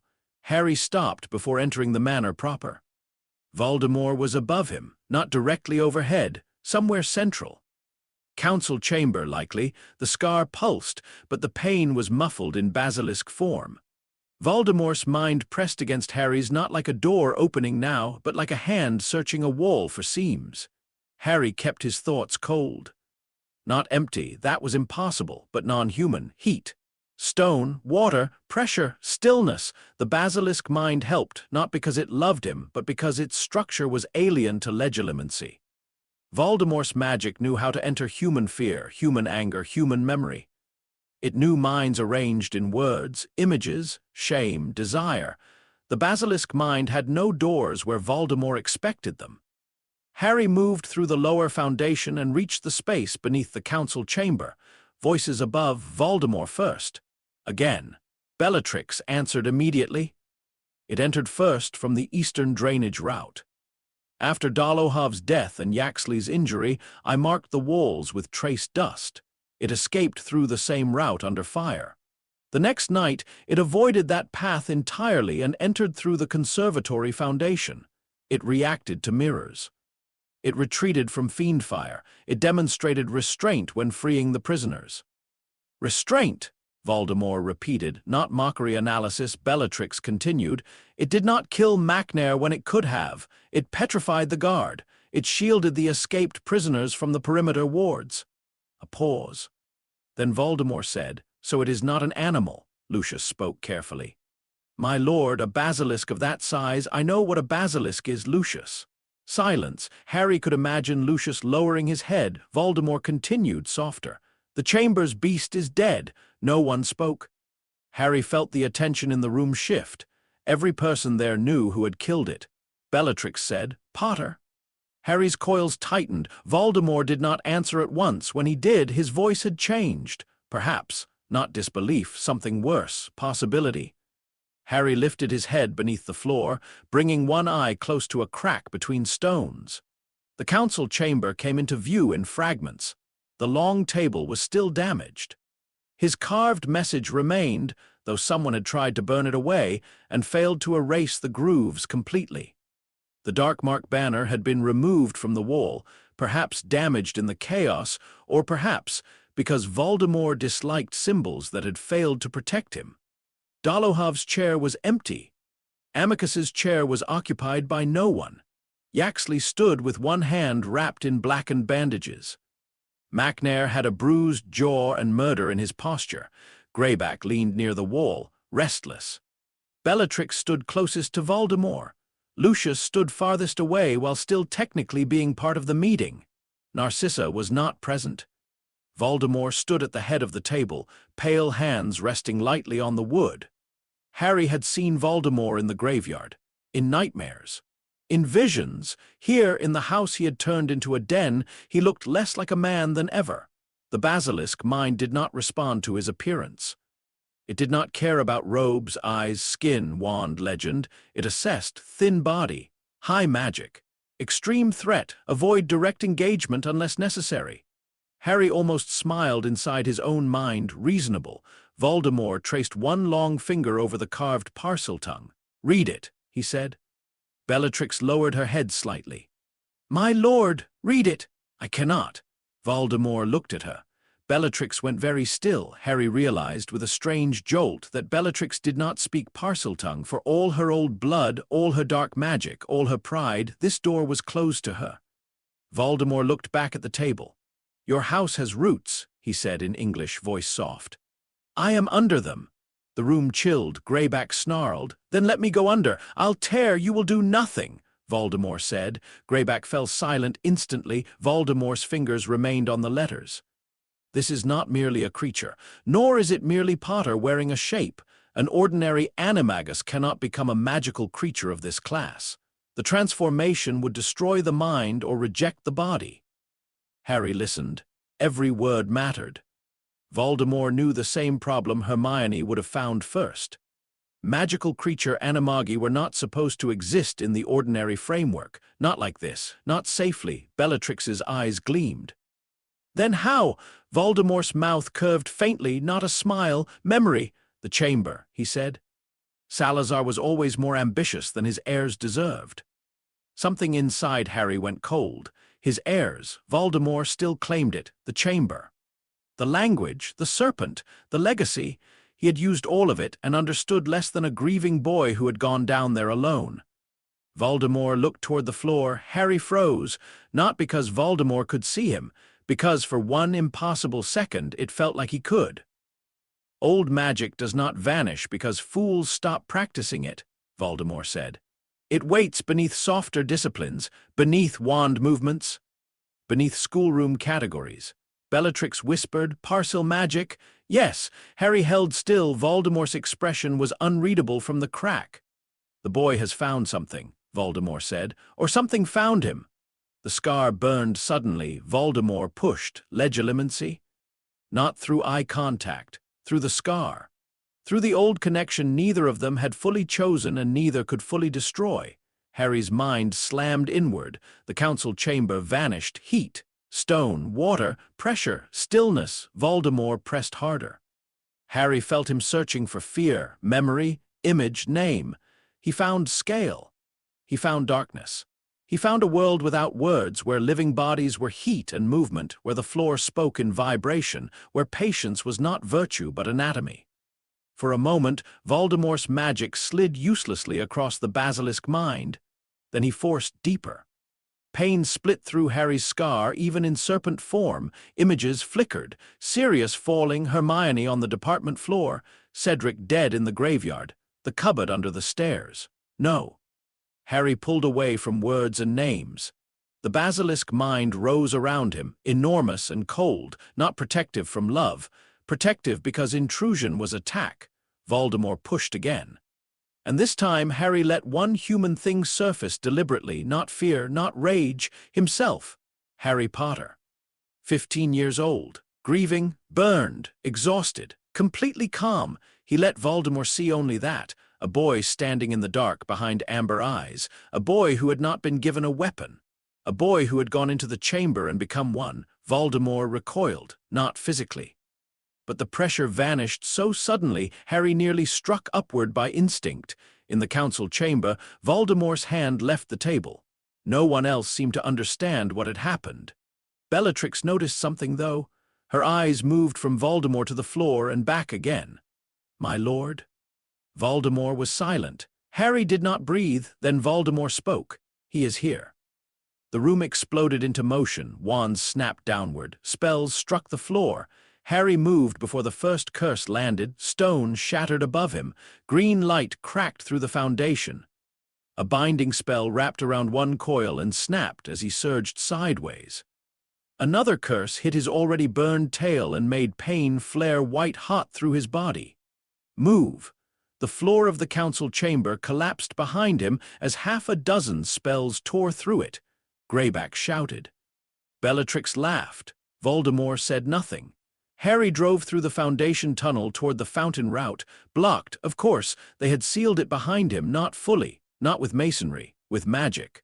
A black lattice pulsed ahead, woven with sound trigger charms, rooster call embedded. Harry recoiled so sharply his injured tail struck stone. Trap! Voldemort had let the route remain open long enough for him to enter, then closed it. The basilisk mind sharpened, alternate path, north impossible, east watched, south layered, west damaged but unstable, up. Harry paused for less than a heartbeat, then went up, not toward the council chamber, toward the conservatory corridor ruins. The manor was already weakened there from fiend fire. Voldemort had reinforced obvious openings, but burned architecture had too many fractures to seal completely in a few hours.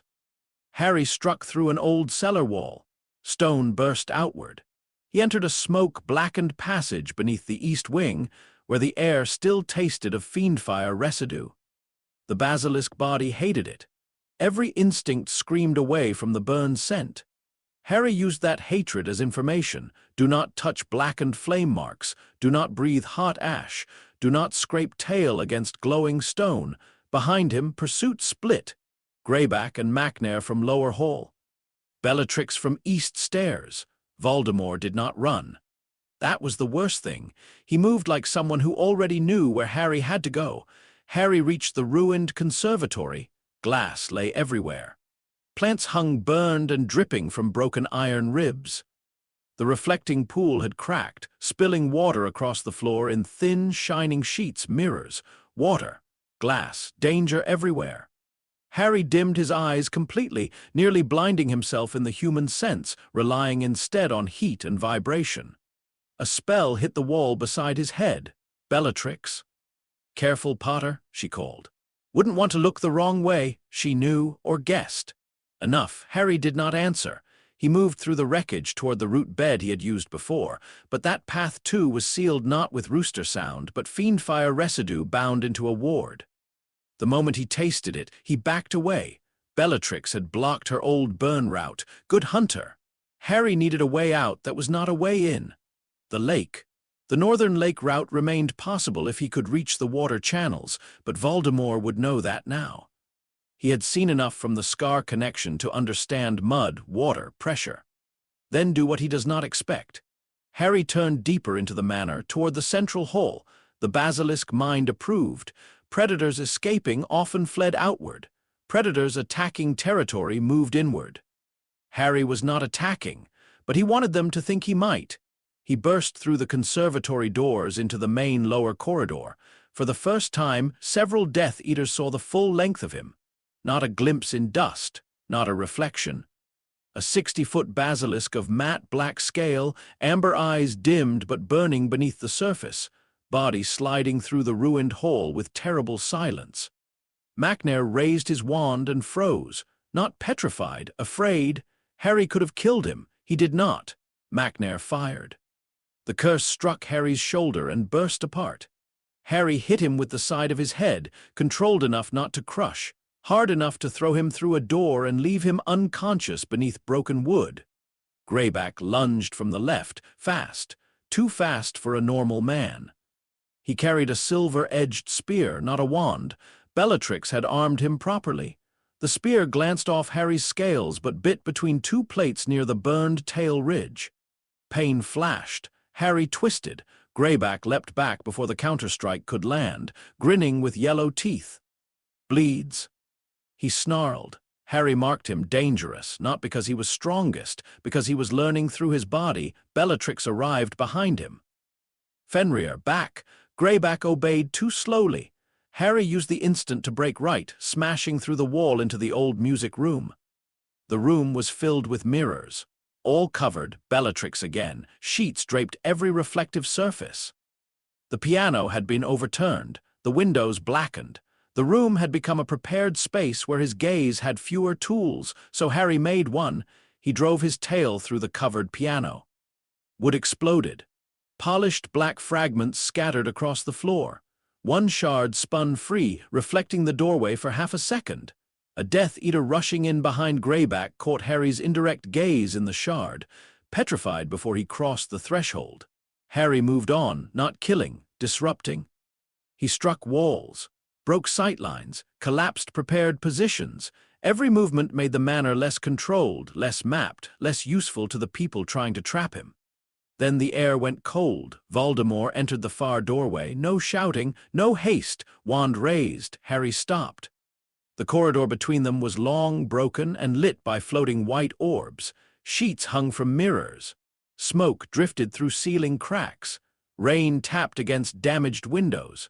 Somewhere distant, a house elf sobbed once and vanished with a crack. Bellatrix appeared behind Voldemort but did not speak. Greyback crouched near the side passage, bleeding from one cheek. Yaxley stood farther back, wand in his good hand. Harry and Voldemort faced each other. No one moved. Harry kept his gaze dimmed. He did not know whether direct basilisk sight would kill Voldemort. Voldemort had no complete soul in the ordinary sense. Horcruxes anchored him. Basilisk gaze killed living things. Voldemort was alive, but unnaturally. Risk uncertain, too uncertain. Voldemort seemed to know that Harry was thinking. His red eyes narrowed. "Harry Potter," he said. The name in that voice still struck something human and afraid beneath Harry's ribs. The basilisk mind did not care. Harry held onto that. Voldemort stepped forward. "I wondered what Dumbledore had taught you." Harry remained still. "Nothing useful, it seems." The words should have angered him. They did not, because there was truth in them, and because truth from Voldemort did not become wisdom. Voldemort's gaze moved over the basilisk form. Not a spell. Not a curse. Not one of the old man's sentimental protections. He sounded almost offended. "You went beneath him." Harry's coils shifted slightly. Voldemort noticed. "Yes," he whispered. "That is what frightens them, isn't it? Not that you became powerful. Power can be measured, countered, purchased, stolen." His wand remained steady. "What frightens them is that you became something outside their categories." Harry said nothing, could say nothing. Voldemort smiled faintly. "Do you think this makes you less human?" The question slipped under Harry's scales more cleanly than any curse. Voldemort continued, voice soft enough that the others had to strain to hear. "It does not. Men do terrible things in every shape. The serpent merely removes the excuses." Harry felt the words search for a wound. They found several. Dolohov's eye through the door, Macnair against the wall. The prisoners crawling beneath him, the quiet, the clarity. Voldemort's smile widened. "There you are." Legilimency struck again, not through the scar this time alone, through proximity, through voice, through the old connection between them. Harry felt the intrusion slam against the basilisk mind and slide sideways, but Voldemort had learned from the first attempt. He did not search for human doors now. He searched for the rider, for Harry. Pain burst behind Harry's eyes. Sirius! The veil! Sirius falling, not again. Harry let the basilisk mind rise, but Voldemort cut around it, following the emotional heat. Hermione's voice. Ron's face. Cedric's body, the cupboard, Dumbledore's office, Sirius. Harry's control trembled. The current behind his gaze surged. Bellatrix sucked in a breath and looked away instantly. Greyback threw himself behind the wall. Yaxley shouted. Voldemort did not look away for a fraction of a second. Harry's active gaze met Voldemort's red eyes. The world stopped. The basilisk current struck, not light, not magic like a curse. A killing command written into biology older than wands. It hit Voldemort directly and failed to finish. Voldemort staggered, actually staggered. His body locked halfway between breath and motion. The skin around his eyes tightened. His wand hand spasmed. For one impossible heartbeat, petrification crawled along his veins like gray frost. Then something inside him tore away from it. Horcrux magic, soul damage, anchors elsewhere. The basilisk gaze could kill a living creature. Voldemort was not whole enough to die properly, but it hurt him. That mattered. Harry saw the truth in the twitch of Voldemort's face. For the first time in the manor, the Dark Lord had not merely learned, he had suffered. Voldemort's expression emptied. Enough. The curse he cast was not green. It was black. Harry did not know it and did not wait to understand. He dropped, twisted, and let the curse pass over his head. It struck the wall behind him. Stone did not explode. It aged, crumbled, turned to powder as if centuries had eaten it in a second, not directed killing, decay, that might bypass scales. Harry moved. The corridor became chaos. Voldemort cast again. Harry shattered the floor and dropped into the cellar cavity. The black curse followed, turning support beams to dust behind him. The manor groaned. Bellatrix shouted something Harry could not hear. Yaxley screamed as part of the floor collapsed. Harry surged through the lower foundation, heading not for any known exit but for structural weakness. The manor had been damaged by fiend fire, ward strain, and his own movement. Old houses endured much until they did not. He found the main drainage junction beneath the central hall, too narrow. He widened it, not carefully this time. Stone cracked. Water burst through. The old fountain channel, lake feed, and cellar runoff met in a rush of filthy cold water. The foundation shifted. Above, Malfoy Manor screamed in timber and stone. Harry forced his way into the flood. The water carried him partway, scraping his injured tail against rock, but speed mattered more than pain. Behind him, magic flashed. Voldemort had followed to the broken cellar edge. Harry felt him there, watching, calculating. Harry reached the lake channel and plunged into darkness. This time he did not burrow under the ward quietly. He broke the waterline beneath it at speed, wrapped himself in mud, and drove through the same uneven dip he had used to enter. The ward shrieked. The rooster call charm triggered behind him. The sound tore through water, muffled, distorted. Still deadly enough to seize every nerve. Harry's body convulsed. For one terrible second, he lost all control. The lake became white pain. His coils struck mud, stone, reeds. His heart stopped or seemed to. The basilisk mind vanished into a single absolute command: die.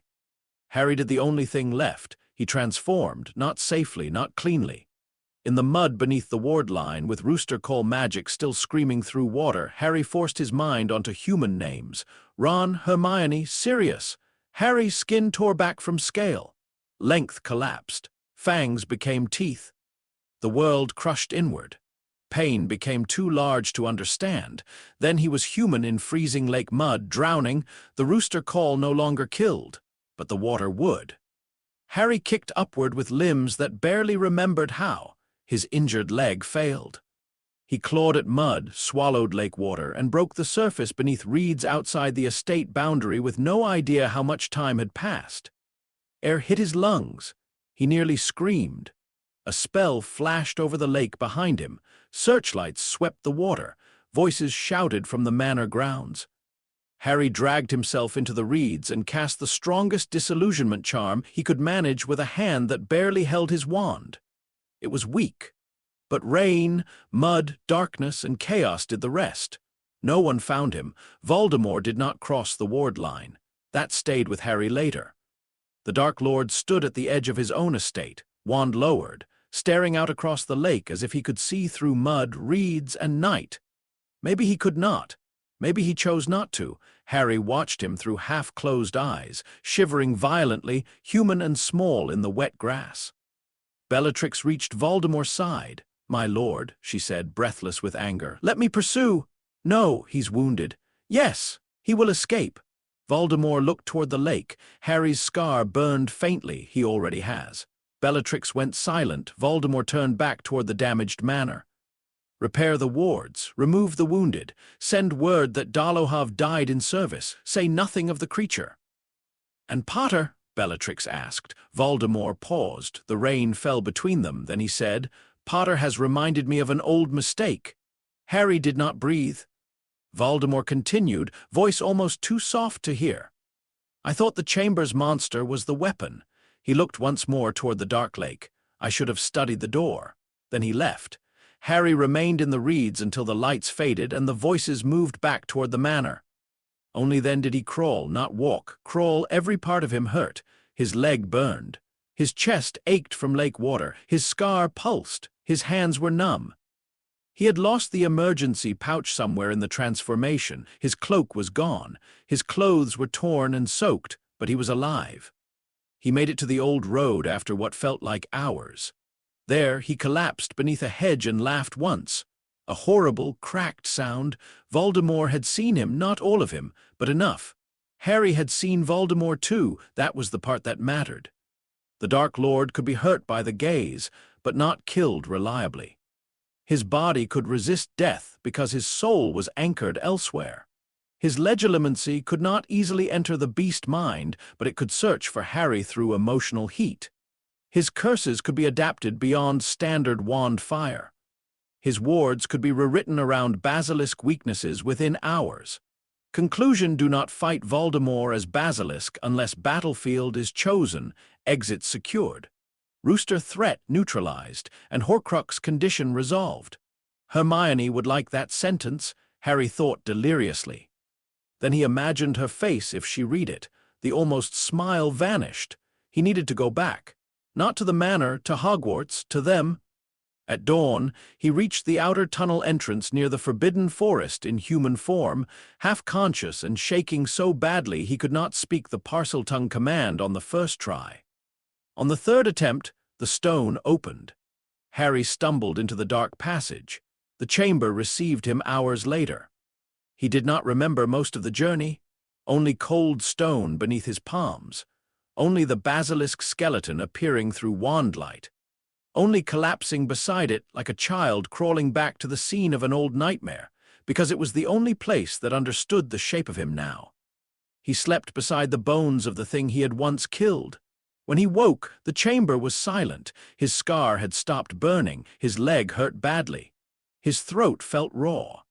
His body was feverish, but his mind was clear enough to know the campaign at Malfoy Manor was over. Not because every enemy was dead, because the objective had been achieved. The council was broken. The prisoners were freed. Voldemort had been forced to return, reveal his adaptations, and confront the fact that Harry had found old magic he had overlooked. Harry had not ended the war. He had changed its shape. That was enough. It had to be. He pushed himself upright and looked toward the dark water pooled between the stones. His reflection stared back, green eyes, round pupils. Mostly, Harry touched his face, human, still human. The basilisk mind lingered at the edge of thought, quiet and patient. It did not ask to return. It did not ask to hunt. It simply waited, as it always did. Harry thought of Voldemort's words. The serpent merely removes the excuses. Maybe he had meant it as a wound. Maybe it was. But Harry understood something now that Voldemort did not. The serpent removed excuses. Yes, it stripped away noise. It made fear, death, and power very simple. That did not mean simplicity was truth. Mercy was complicated, restraint was complicated, coming back was complicated. That was why Voldemort had never mastered any of them. Harry stood slowly, leaning on the wall. He had to return to Gryffindor Tower before someone found him missing. Had to clean the wounds properly. Had to decide how much truth could survive being spoken aloud. He looked once more at the basilisk skeleton. Not tonight, he whispered. The chamber gave no answer.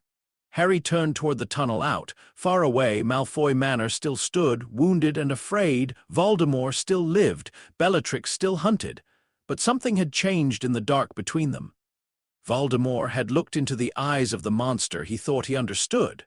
And for one heartbeat, The Dark Lord had learned that not every ancient thing belonged to him. Chapter 6. The weight of cold blood. The King of Serpents. Harry returned to Hogwarts at dawn, walking like someone who had survived a battle no one else had heard. The castle was waking, that almost made it worse. Owls stirred in the owlery. Portraits yawned and stretched inside their frames. Somewhere below, house elves began preparing breakfast for hundreds of students who would complain about porridge, laugh over pumpkin juice, and argue about Quidditch as if the world had not cracked open in the night. Harry entered through a lower corridor behind the dungeons, one hand braced against the wall, his leg hurt with every step, not badly enough to stop him, badly enough to remind him. That was useful. Pain was human. Pain had edges. Pain kept the body honest. The basilisk mind had already receded, but not vanished. It lingered behind his thoughts like deep water beneath thin ice. It did not speak in words. It did not urge him toward violence. It simply noticed. Footsteps ahead, 2 students, second years, warm, small, unarmed, not threats. Harry stopped so suddenly his shoulder hit the wall, not threats. He squeezed his eyes shut. That was going to be a problem.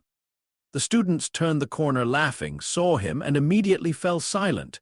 Harry knew what he looked like. His robes were torn at the hem. His hair was still damp from lake water and mud, no matter how many shaky cleaning charms he had tried. His face was pale. One side of his jaw was bruised. His glasses were cracked but wearable. He smelled faintly of smoke, cold stone, and something older that no human nose would name correctly. The second years stared. Harry forced his voice to work. Morning. They both moved aside so quickly one nearly dropped his bag. Harry walked past them. He did not look back. By the time he reached the entrance hall, the first wave of students had begun coming down for breakfast. Noise gathered around him.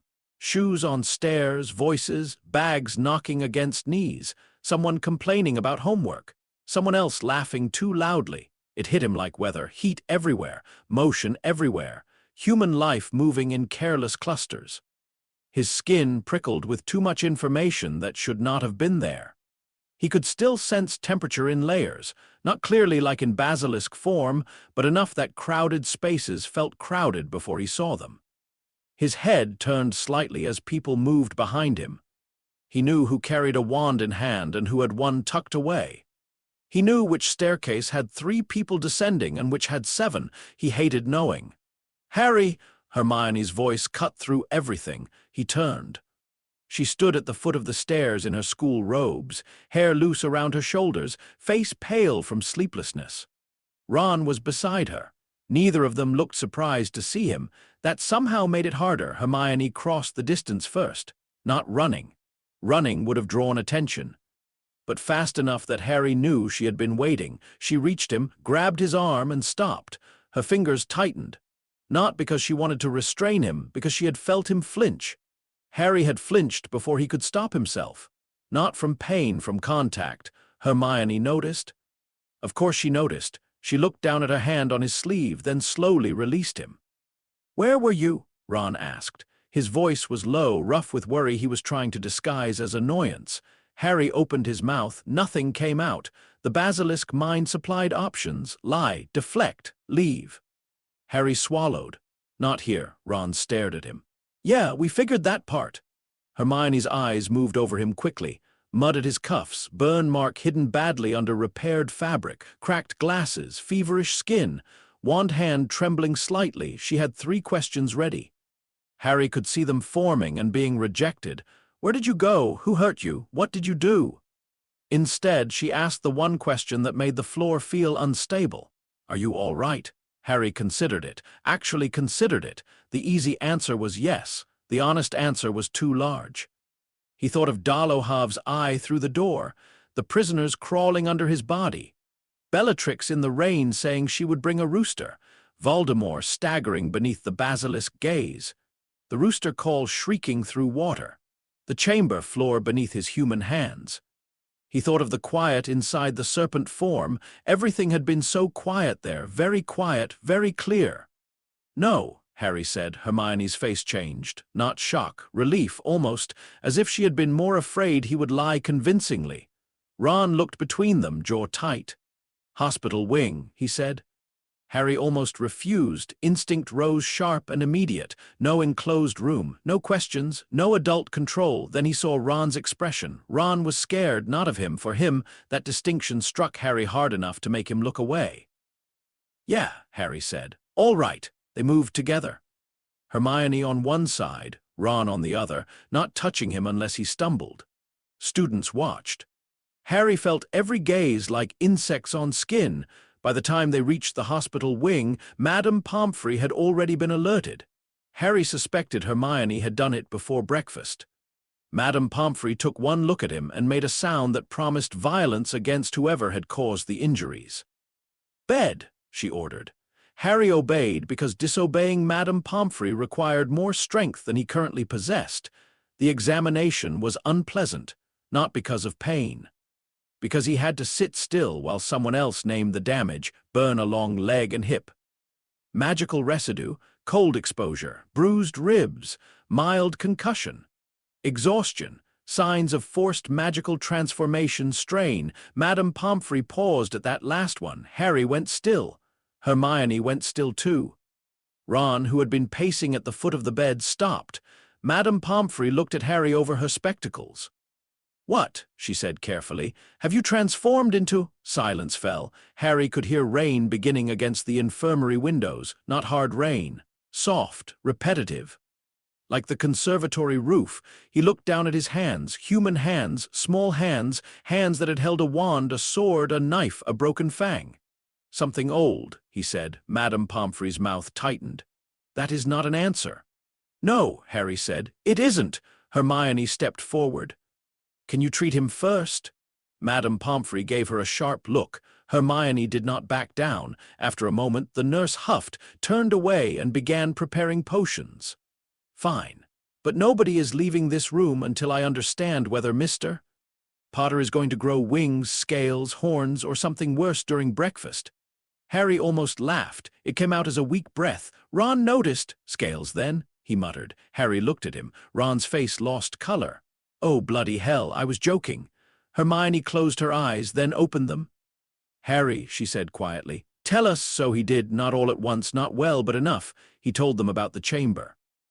The alcove, the parcel script, the rite of shedding, the transformation, Malfoy Manor, the first message, Dolohov, Yaxley, the prisoners, Bellatrix, Voldemort. He did not describe every detail. Some things did not belong in spoken words yet, but he did not lie. Madame Pomfrey's face grew paler with every sentence. Ron sat down halfway through and did not seem to notice he had done it. Hermione stood perfectly still, arms folded tightly, as if she were physically holding herself together. When Harry finished, the hospital wing was silent except for the rain. Ron spoke first. "A basilisk," Harry nodded. "A real basilisk." "Yes, 60 feet." "About." Ron stared at him. Then he rubbed both hands over his face. "You couldn't have become, I don't know, a normal snake, something pocket-sized, something that doesn't kill people by looking at them?" Harry's mouth twitched. Hermione did not smile. "How could you do that alone?" she asked. There was no accusation in her voice. That was worse. Harry looked at her. "Because if I told you, you would have stopped me." "Yes," she said immediately. Ron nodded. "Obviously." "And I needed to do it." Hermione's eyes flashed. "Needed? There were prisoners." "You didn't know that when you first went." Harry looked away. That landed, because she was right. The first time, before the prisoners, before the intelligence, before the rescue, he had gone because the manor existed and he could reach it. He had told himself it was strategy. Some of it had been. "Not all." "No," Harry admitted. "I didn't." Ron's anger softened into something more difficult. "Mate," Harry hated that tone. Not pity, not disappointment, grief, as if Ron had just realized Harry had gone somewhere he could not follow. Hermione sat on the edge of the bed, careful not to touch his injured leg. "Did it feel like you?" she asked. Harry frowned. "What? The form, the mind, the basilisk, did it feel like you?" Madame Pomfrey began to object, but Hermione raised a hand. "No, this matters." Harry looked toward the window. Rain ran down the glass in thin lines. "It felt like me," he said slowly. "But not only me," Ron swallowed. "That's not comforting." "No," Harry flexed his fingers against the blanket. It doesn't hate. It doesn't enjoy hurting people. It's not evil like that. It's just clear. If something is a threat, remove it. If something is trapped, open the cage. If something is afraid, use that. Everything is simple." Hermione's voice was very quiet, and when you come back, Harry did not answer immediately. The room seemed too bright. "When I come back," he said, "I remember that simple felt right."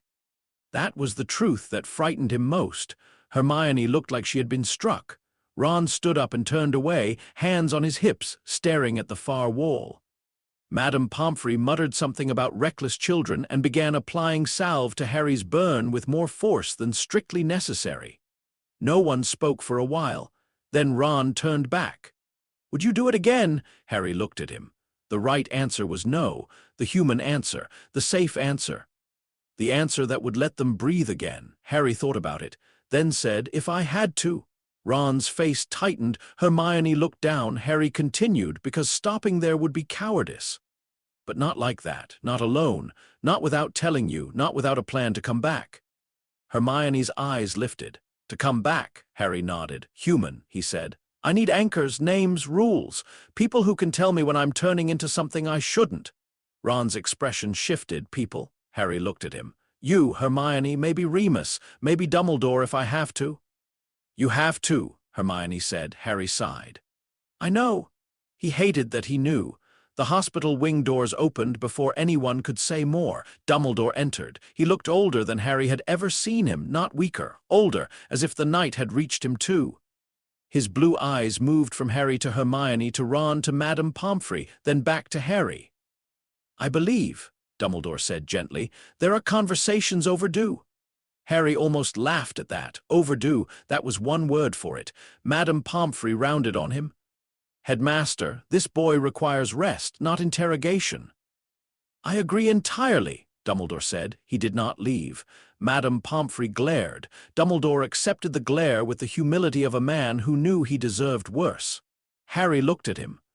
For once, Dumbledore did not look like he already knew the ending. That made Harry feel colder.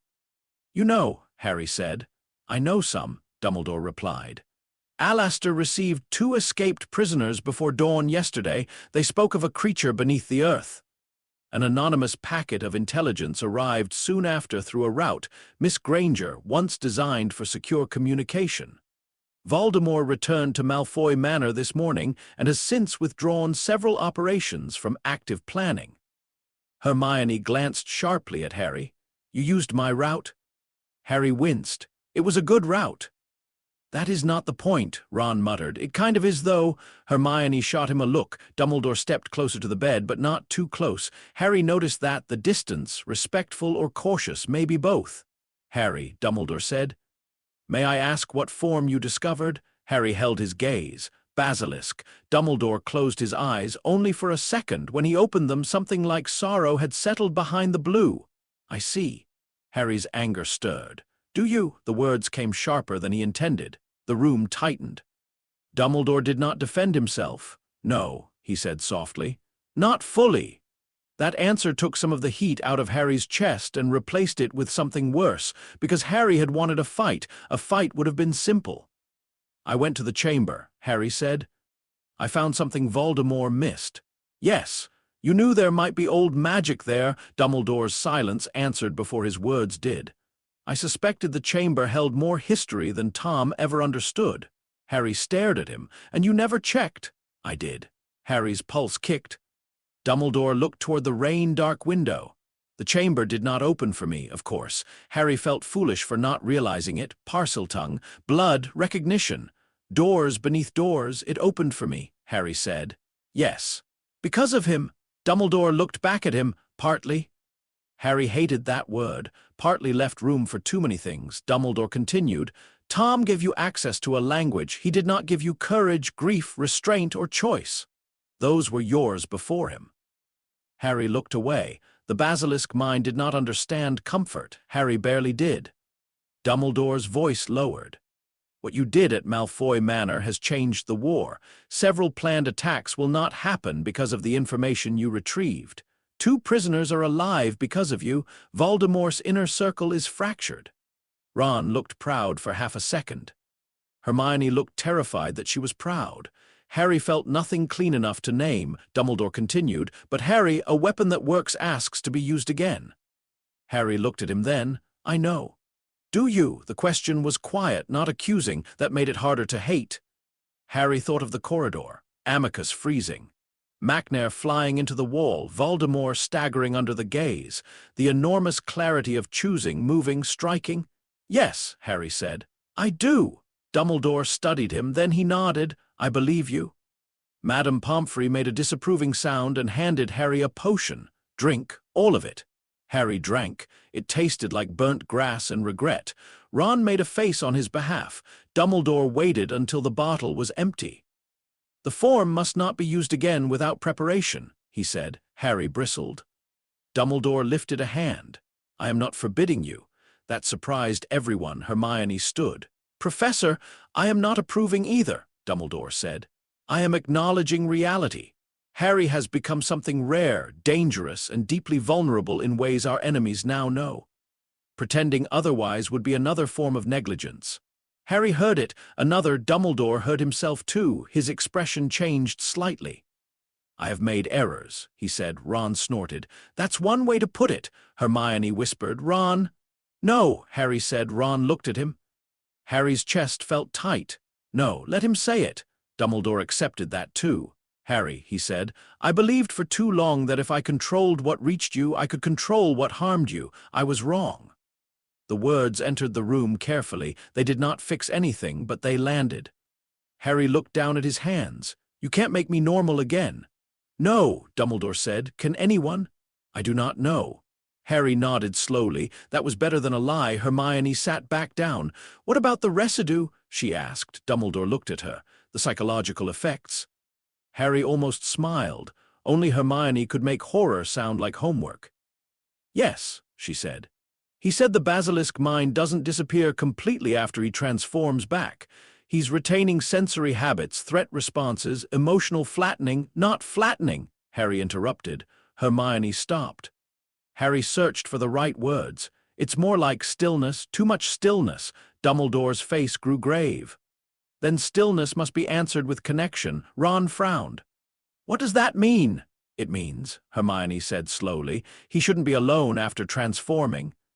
Harry wanted to object, could not. Dumbledore nodded. Names, familiar places, conversation, food, pain treated properly, sleep observed, no immediate decisions after returning human. Ron looked at Harry. So basically, we babysit you. Harry glared weakly. Ron shrugged. Good, I can do that. Hermione's eyes softened. I can make a checklist. Ron groaned. Of course you can. For the first time since Harry had entered the chamber, something almost normal passed between them, small, fragile, enough. Madame Pomfrey allowed Dumbledore 10 more minutes, then banished everyone but Harry from the hospital wing with the authority of a general defending a border. Ron protested until she threatened to dose him with a sleeping draught. Hermione lingered at the door. Harry looked at her. I'm sorry. He said. She held his gaze. I know. That was not forgiveness, not yet, but it was not rejection either. Ron leaned around the doorframe. You're telling us first next time, Harry nodded. Ron's face hardened. I mean it. I know. Good. The door closed. Harry was left with white sheets, rain, pain, and the slow approach of sleep.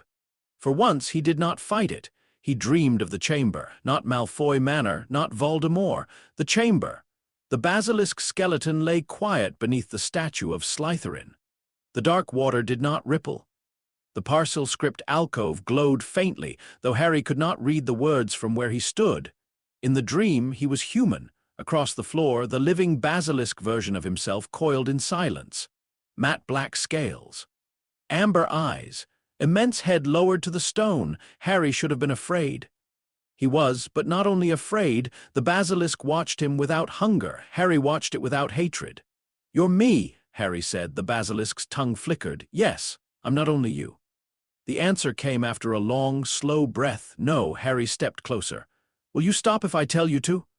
The basilisk did not answer quickly. That was good. Honesty took time. Finally, it said, if you remember why. Harry woke near evening. The hospital wing was dim and quiet. His leg hurt less. His scar did not hurt at all. That absence felt suspicious but welcome. A tray of food sat beside the bed. Someone had placed a folded note next to it. Harry opened it. Hermione's handwriting: "Eat everything. Do not argue. We are researching controlled post-transformation grounding methods." Ron says this sounds mental. Ron also says he is bringing chess later. Below that, in Ron's messier writing, "You are not allowed to become a giant murder snake during chess." That is cheating. Harry stared at the note. Then, very carefully, he laughed. It hurt his ribs. He kept laughing anyway. The door opened a crack. Madame Pomfrey looked in suspiciously. "Something funny?" Harry wiped his eyes. "Yeah," she harumphed. "Good. Laughter is less troublesome than bleeding." She shut the door. Harry ate everything. Later, Dumbledore returned alone. He did not sit until Harry nodded. For a while, neither spoke. Then Dumbledore said, "Voldemort has left Malfoy Manor." Harry looked up. "When?" "This afternoon. The manor remains occupied, but no longer functions as a stable command center. Several Death Eaters have been moved elsewhere. Bellatrix Lestrange is still there, overseeing recovery." Harry absorbed that. The objective had worked. The war had changed shape, but Bellatrix remained, Voldemort remained. Nothing was over. "Did the prisoners say who they were?" Harry asked. Order sympathizers. One had information on transport routes. The other was captured for hiding Muggle-born children. Harry closed his eyes. Alive. They were alive. That mattered. Dumbledore waited. Harry opened his eyes. "Did they tell anyone?" "That a great serpent pulled them from beneath the manor." Dumbledore's eyes twinkled faintly, but the expression was sad. "Alastor believes them. The others are undecided." "Good. You do not want credit," Harry almost smiled, "for being a basilisk?" A fair point. Silence returned. Then Harry asked the question he had avoided since waking. "Can Voldemort make one?" Dumbledore's expression sharpened. "A Basilisk Animagus?" Harry nodded. "I do not believe so." "Why?" "Because he would have to surrender to a form rather than dominate it. Tom has always confused possession with mastery." Harry thought about that. The chamber had not opened because Harry conquered it. The rite had not worked because he forced it. It had worked because he survived what it uncovered. Could he use the rite on someone else? Dumbledore's face darkened. "That is a question we must treat seriously." Harry nodded. There it was. Power asked to be used again, not only by him, by enemies. Dumbledore stood. "I will secure what I can of the chamber's outer access, but I suspect the deepest parts will answer only to you." Harry did not like the sound of that. Neither did Dumbledore. Before leaving, the headmaster paused. Harry looked at him. "When you stood before Voldemort, why did you let him live?" Harry stared at the blanket. He had asked himself that already. The basilisk gaze had hurt Voldemort. Maybe if Harry had pushed harder, followed with venom, forced the attack. No, that was fantasy. Voldemort had Horcruxes, unknown curses, followers nearby, prepared wards. Harry had been wounded, trapped, and one rooster call away from death, but there was another answer beneath strategy.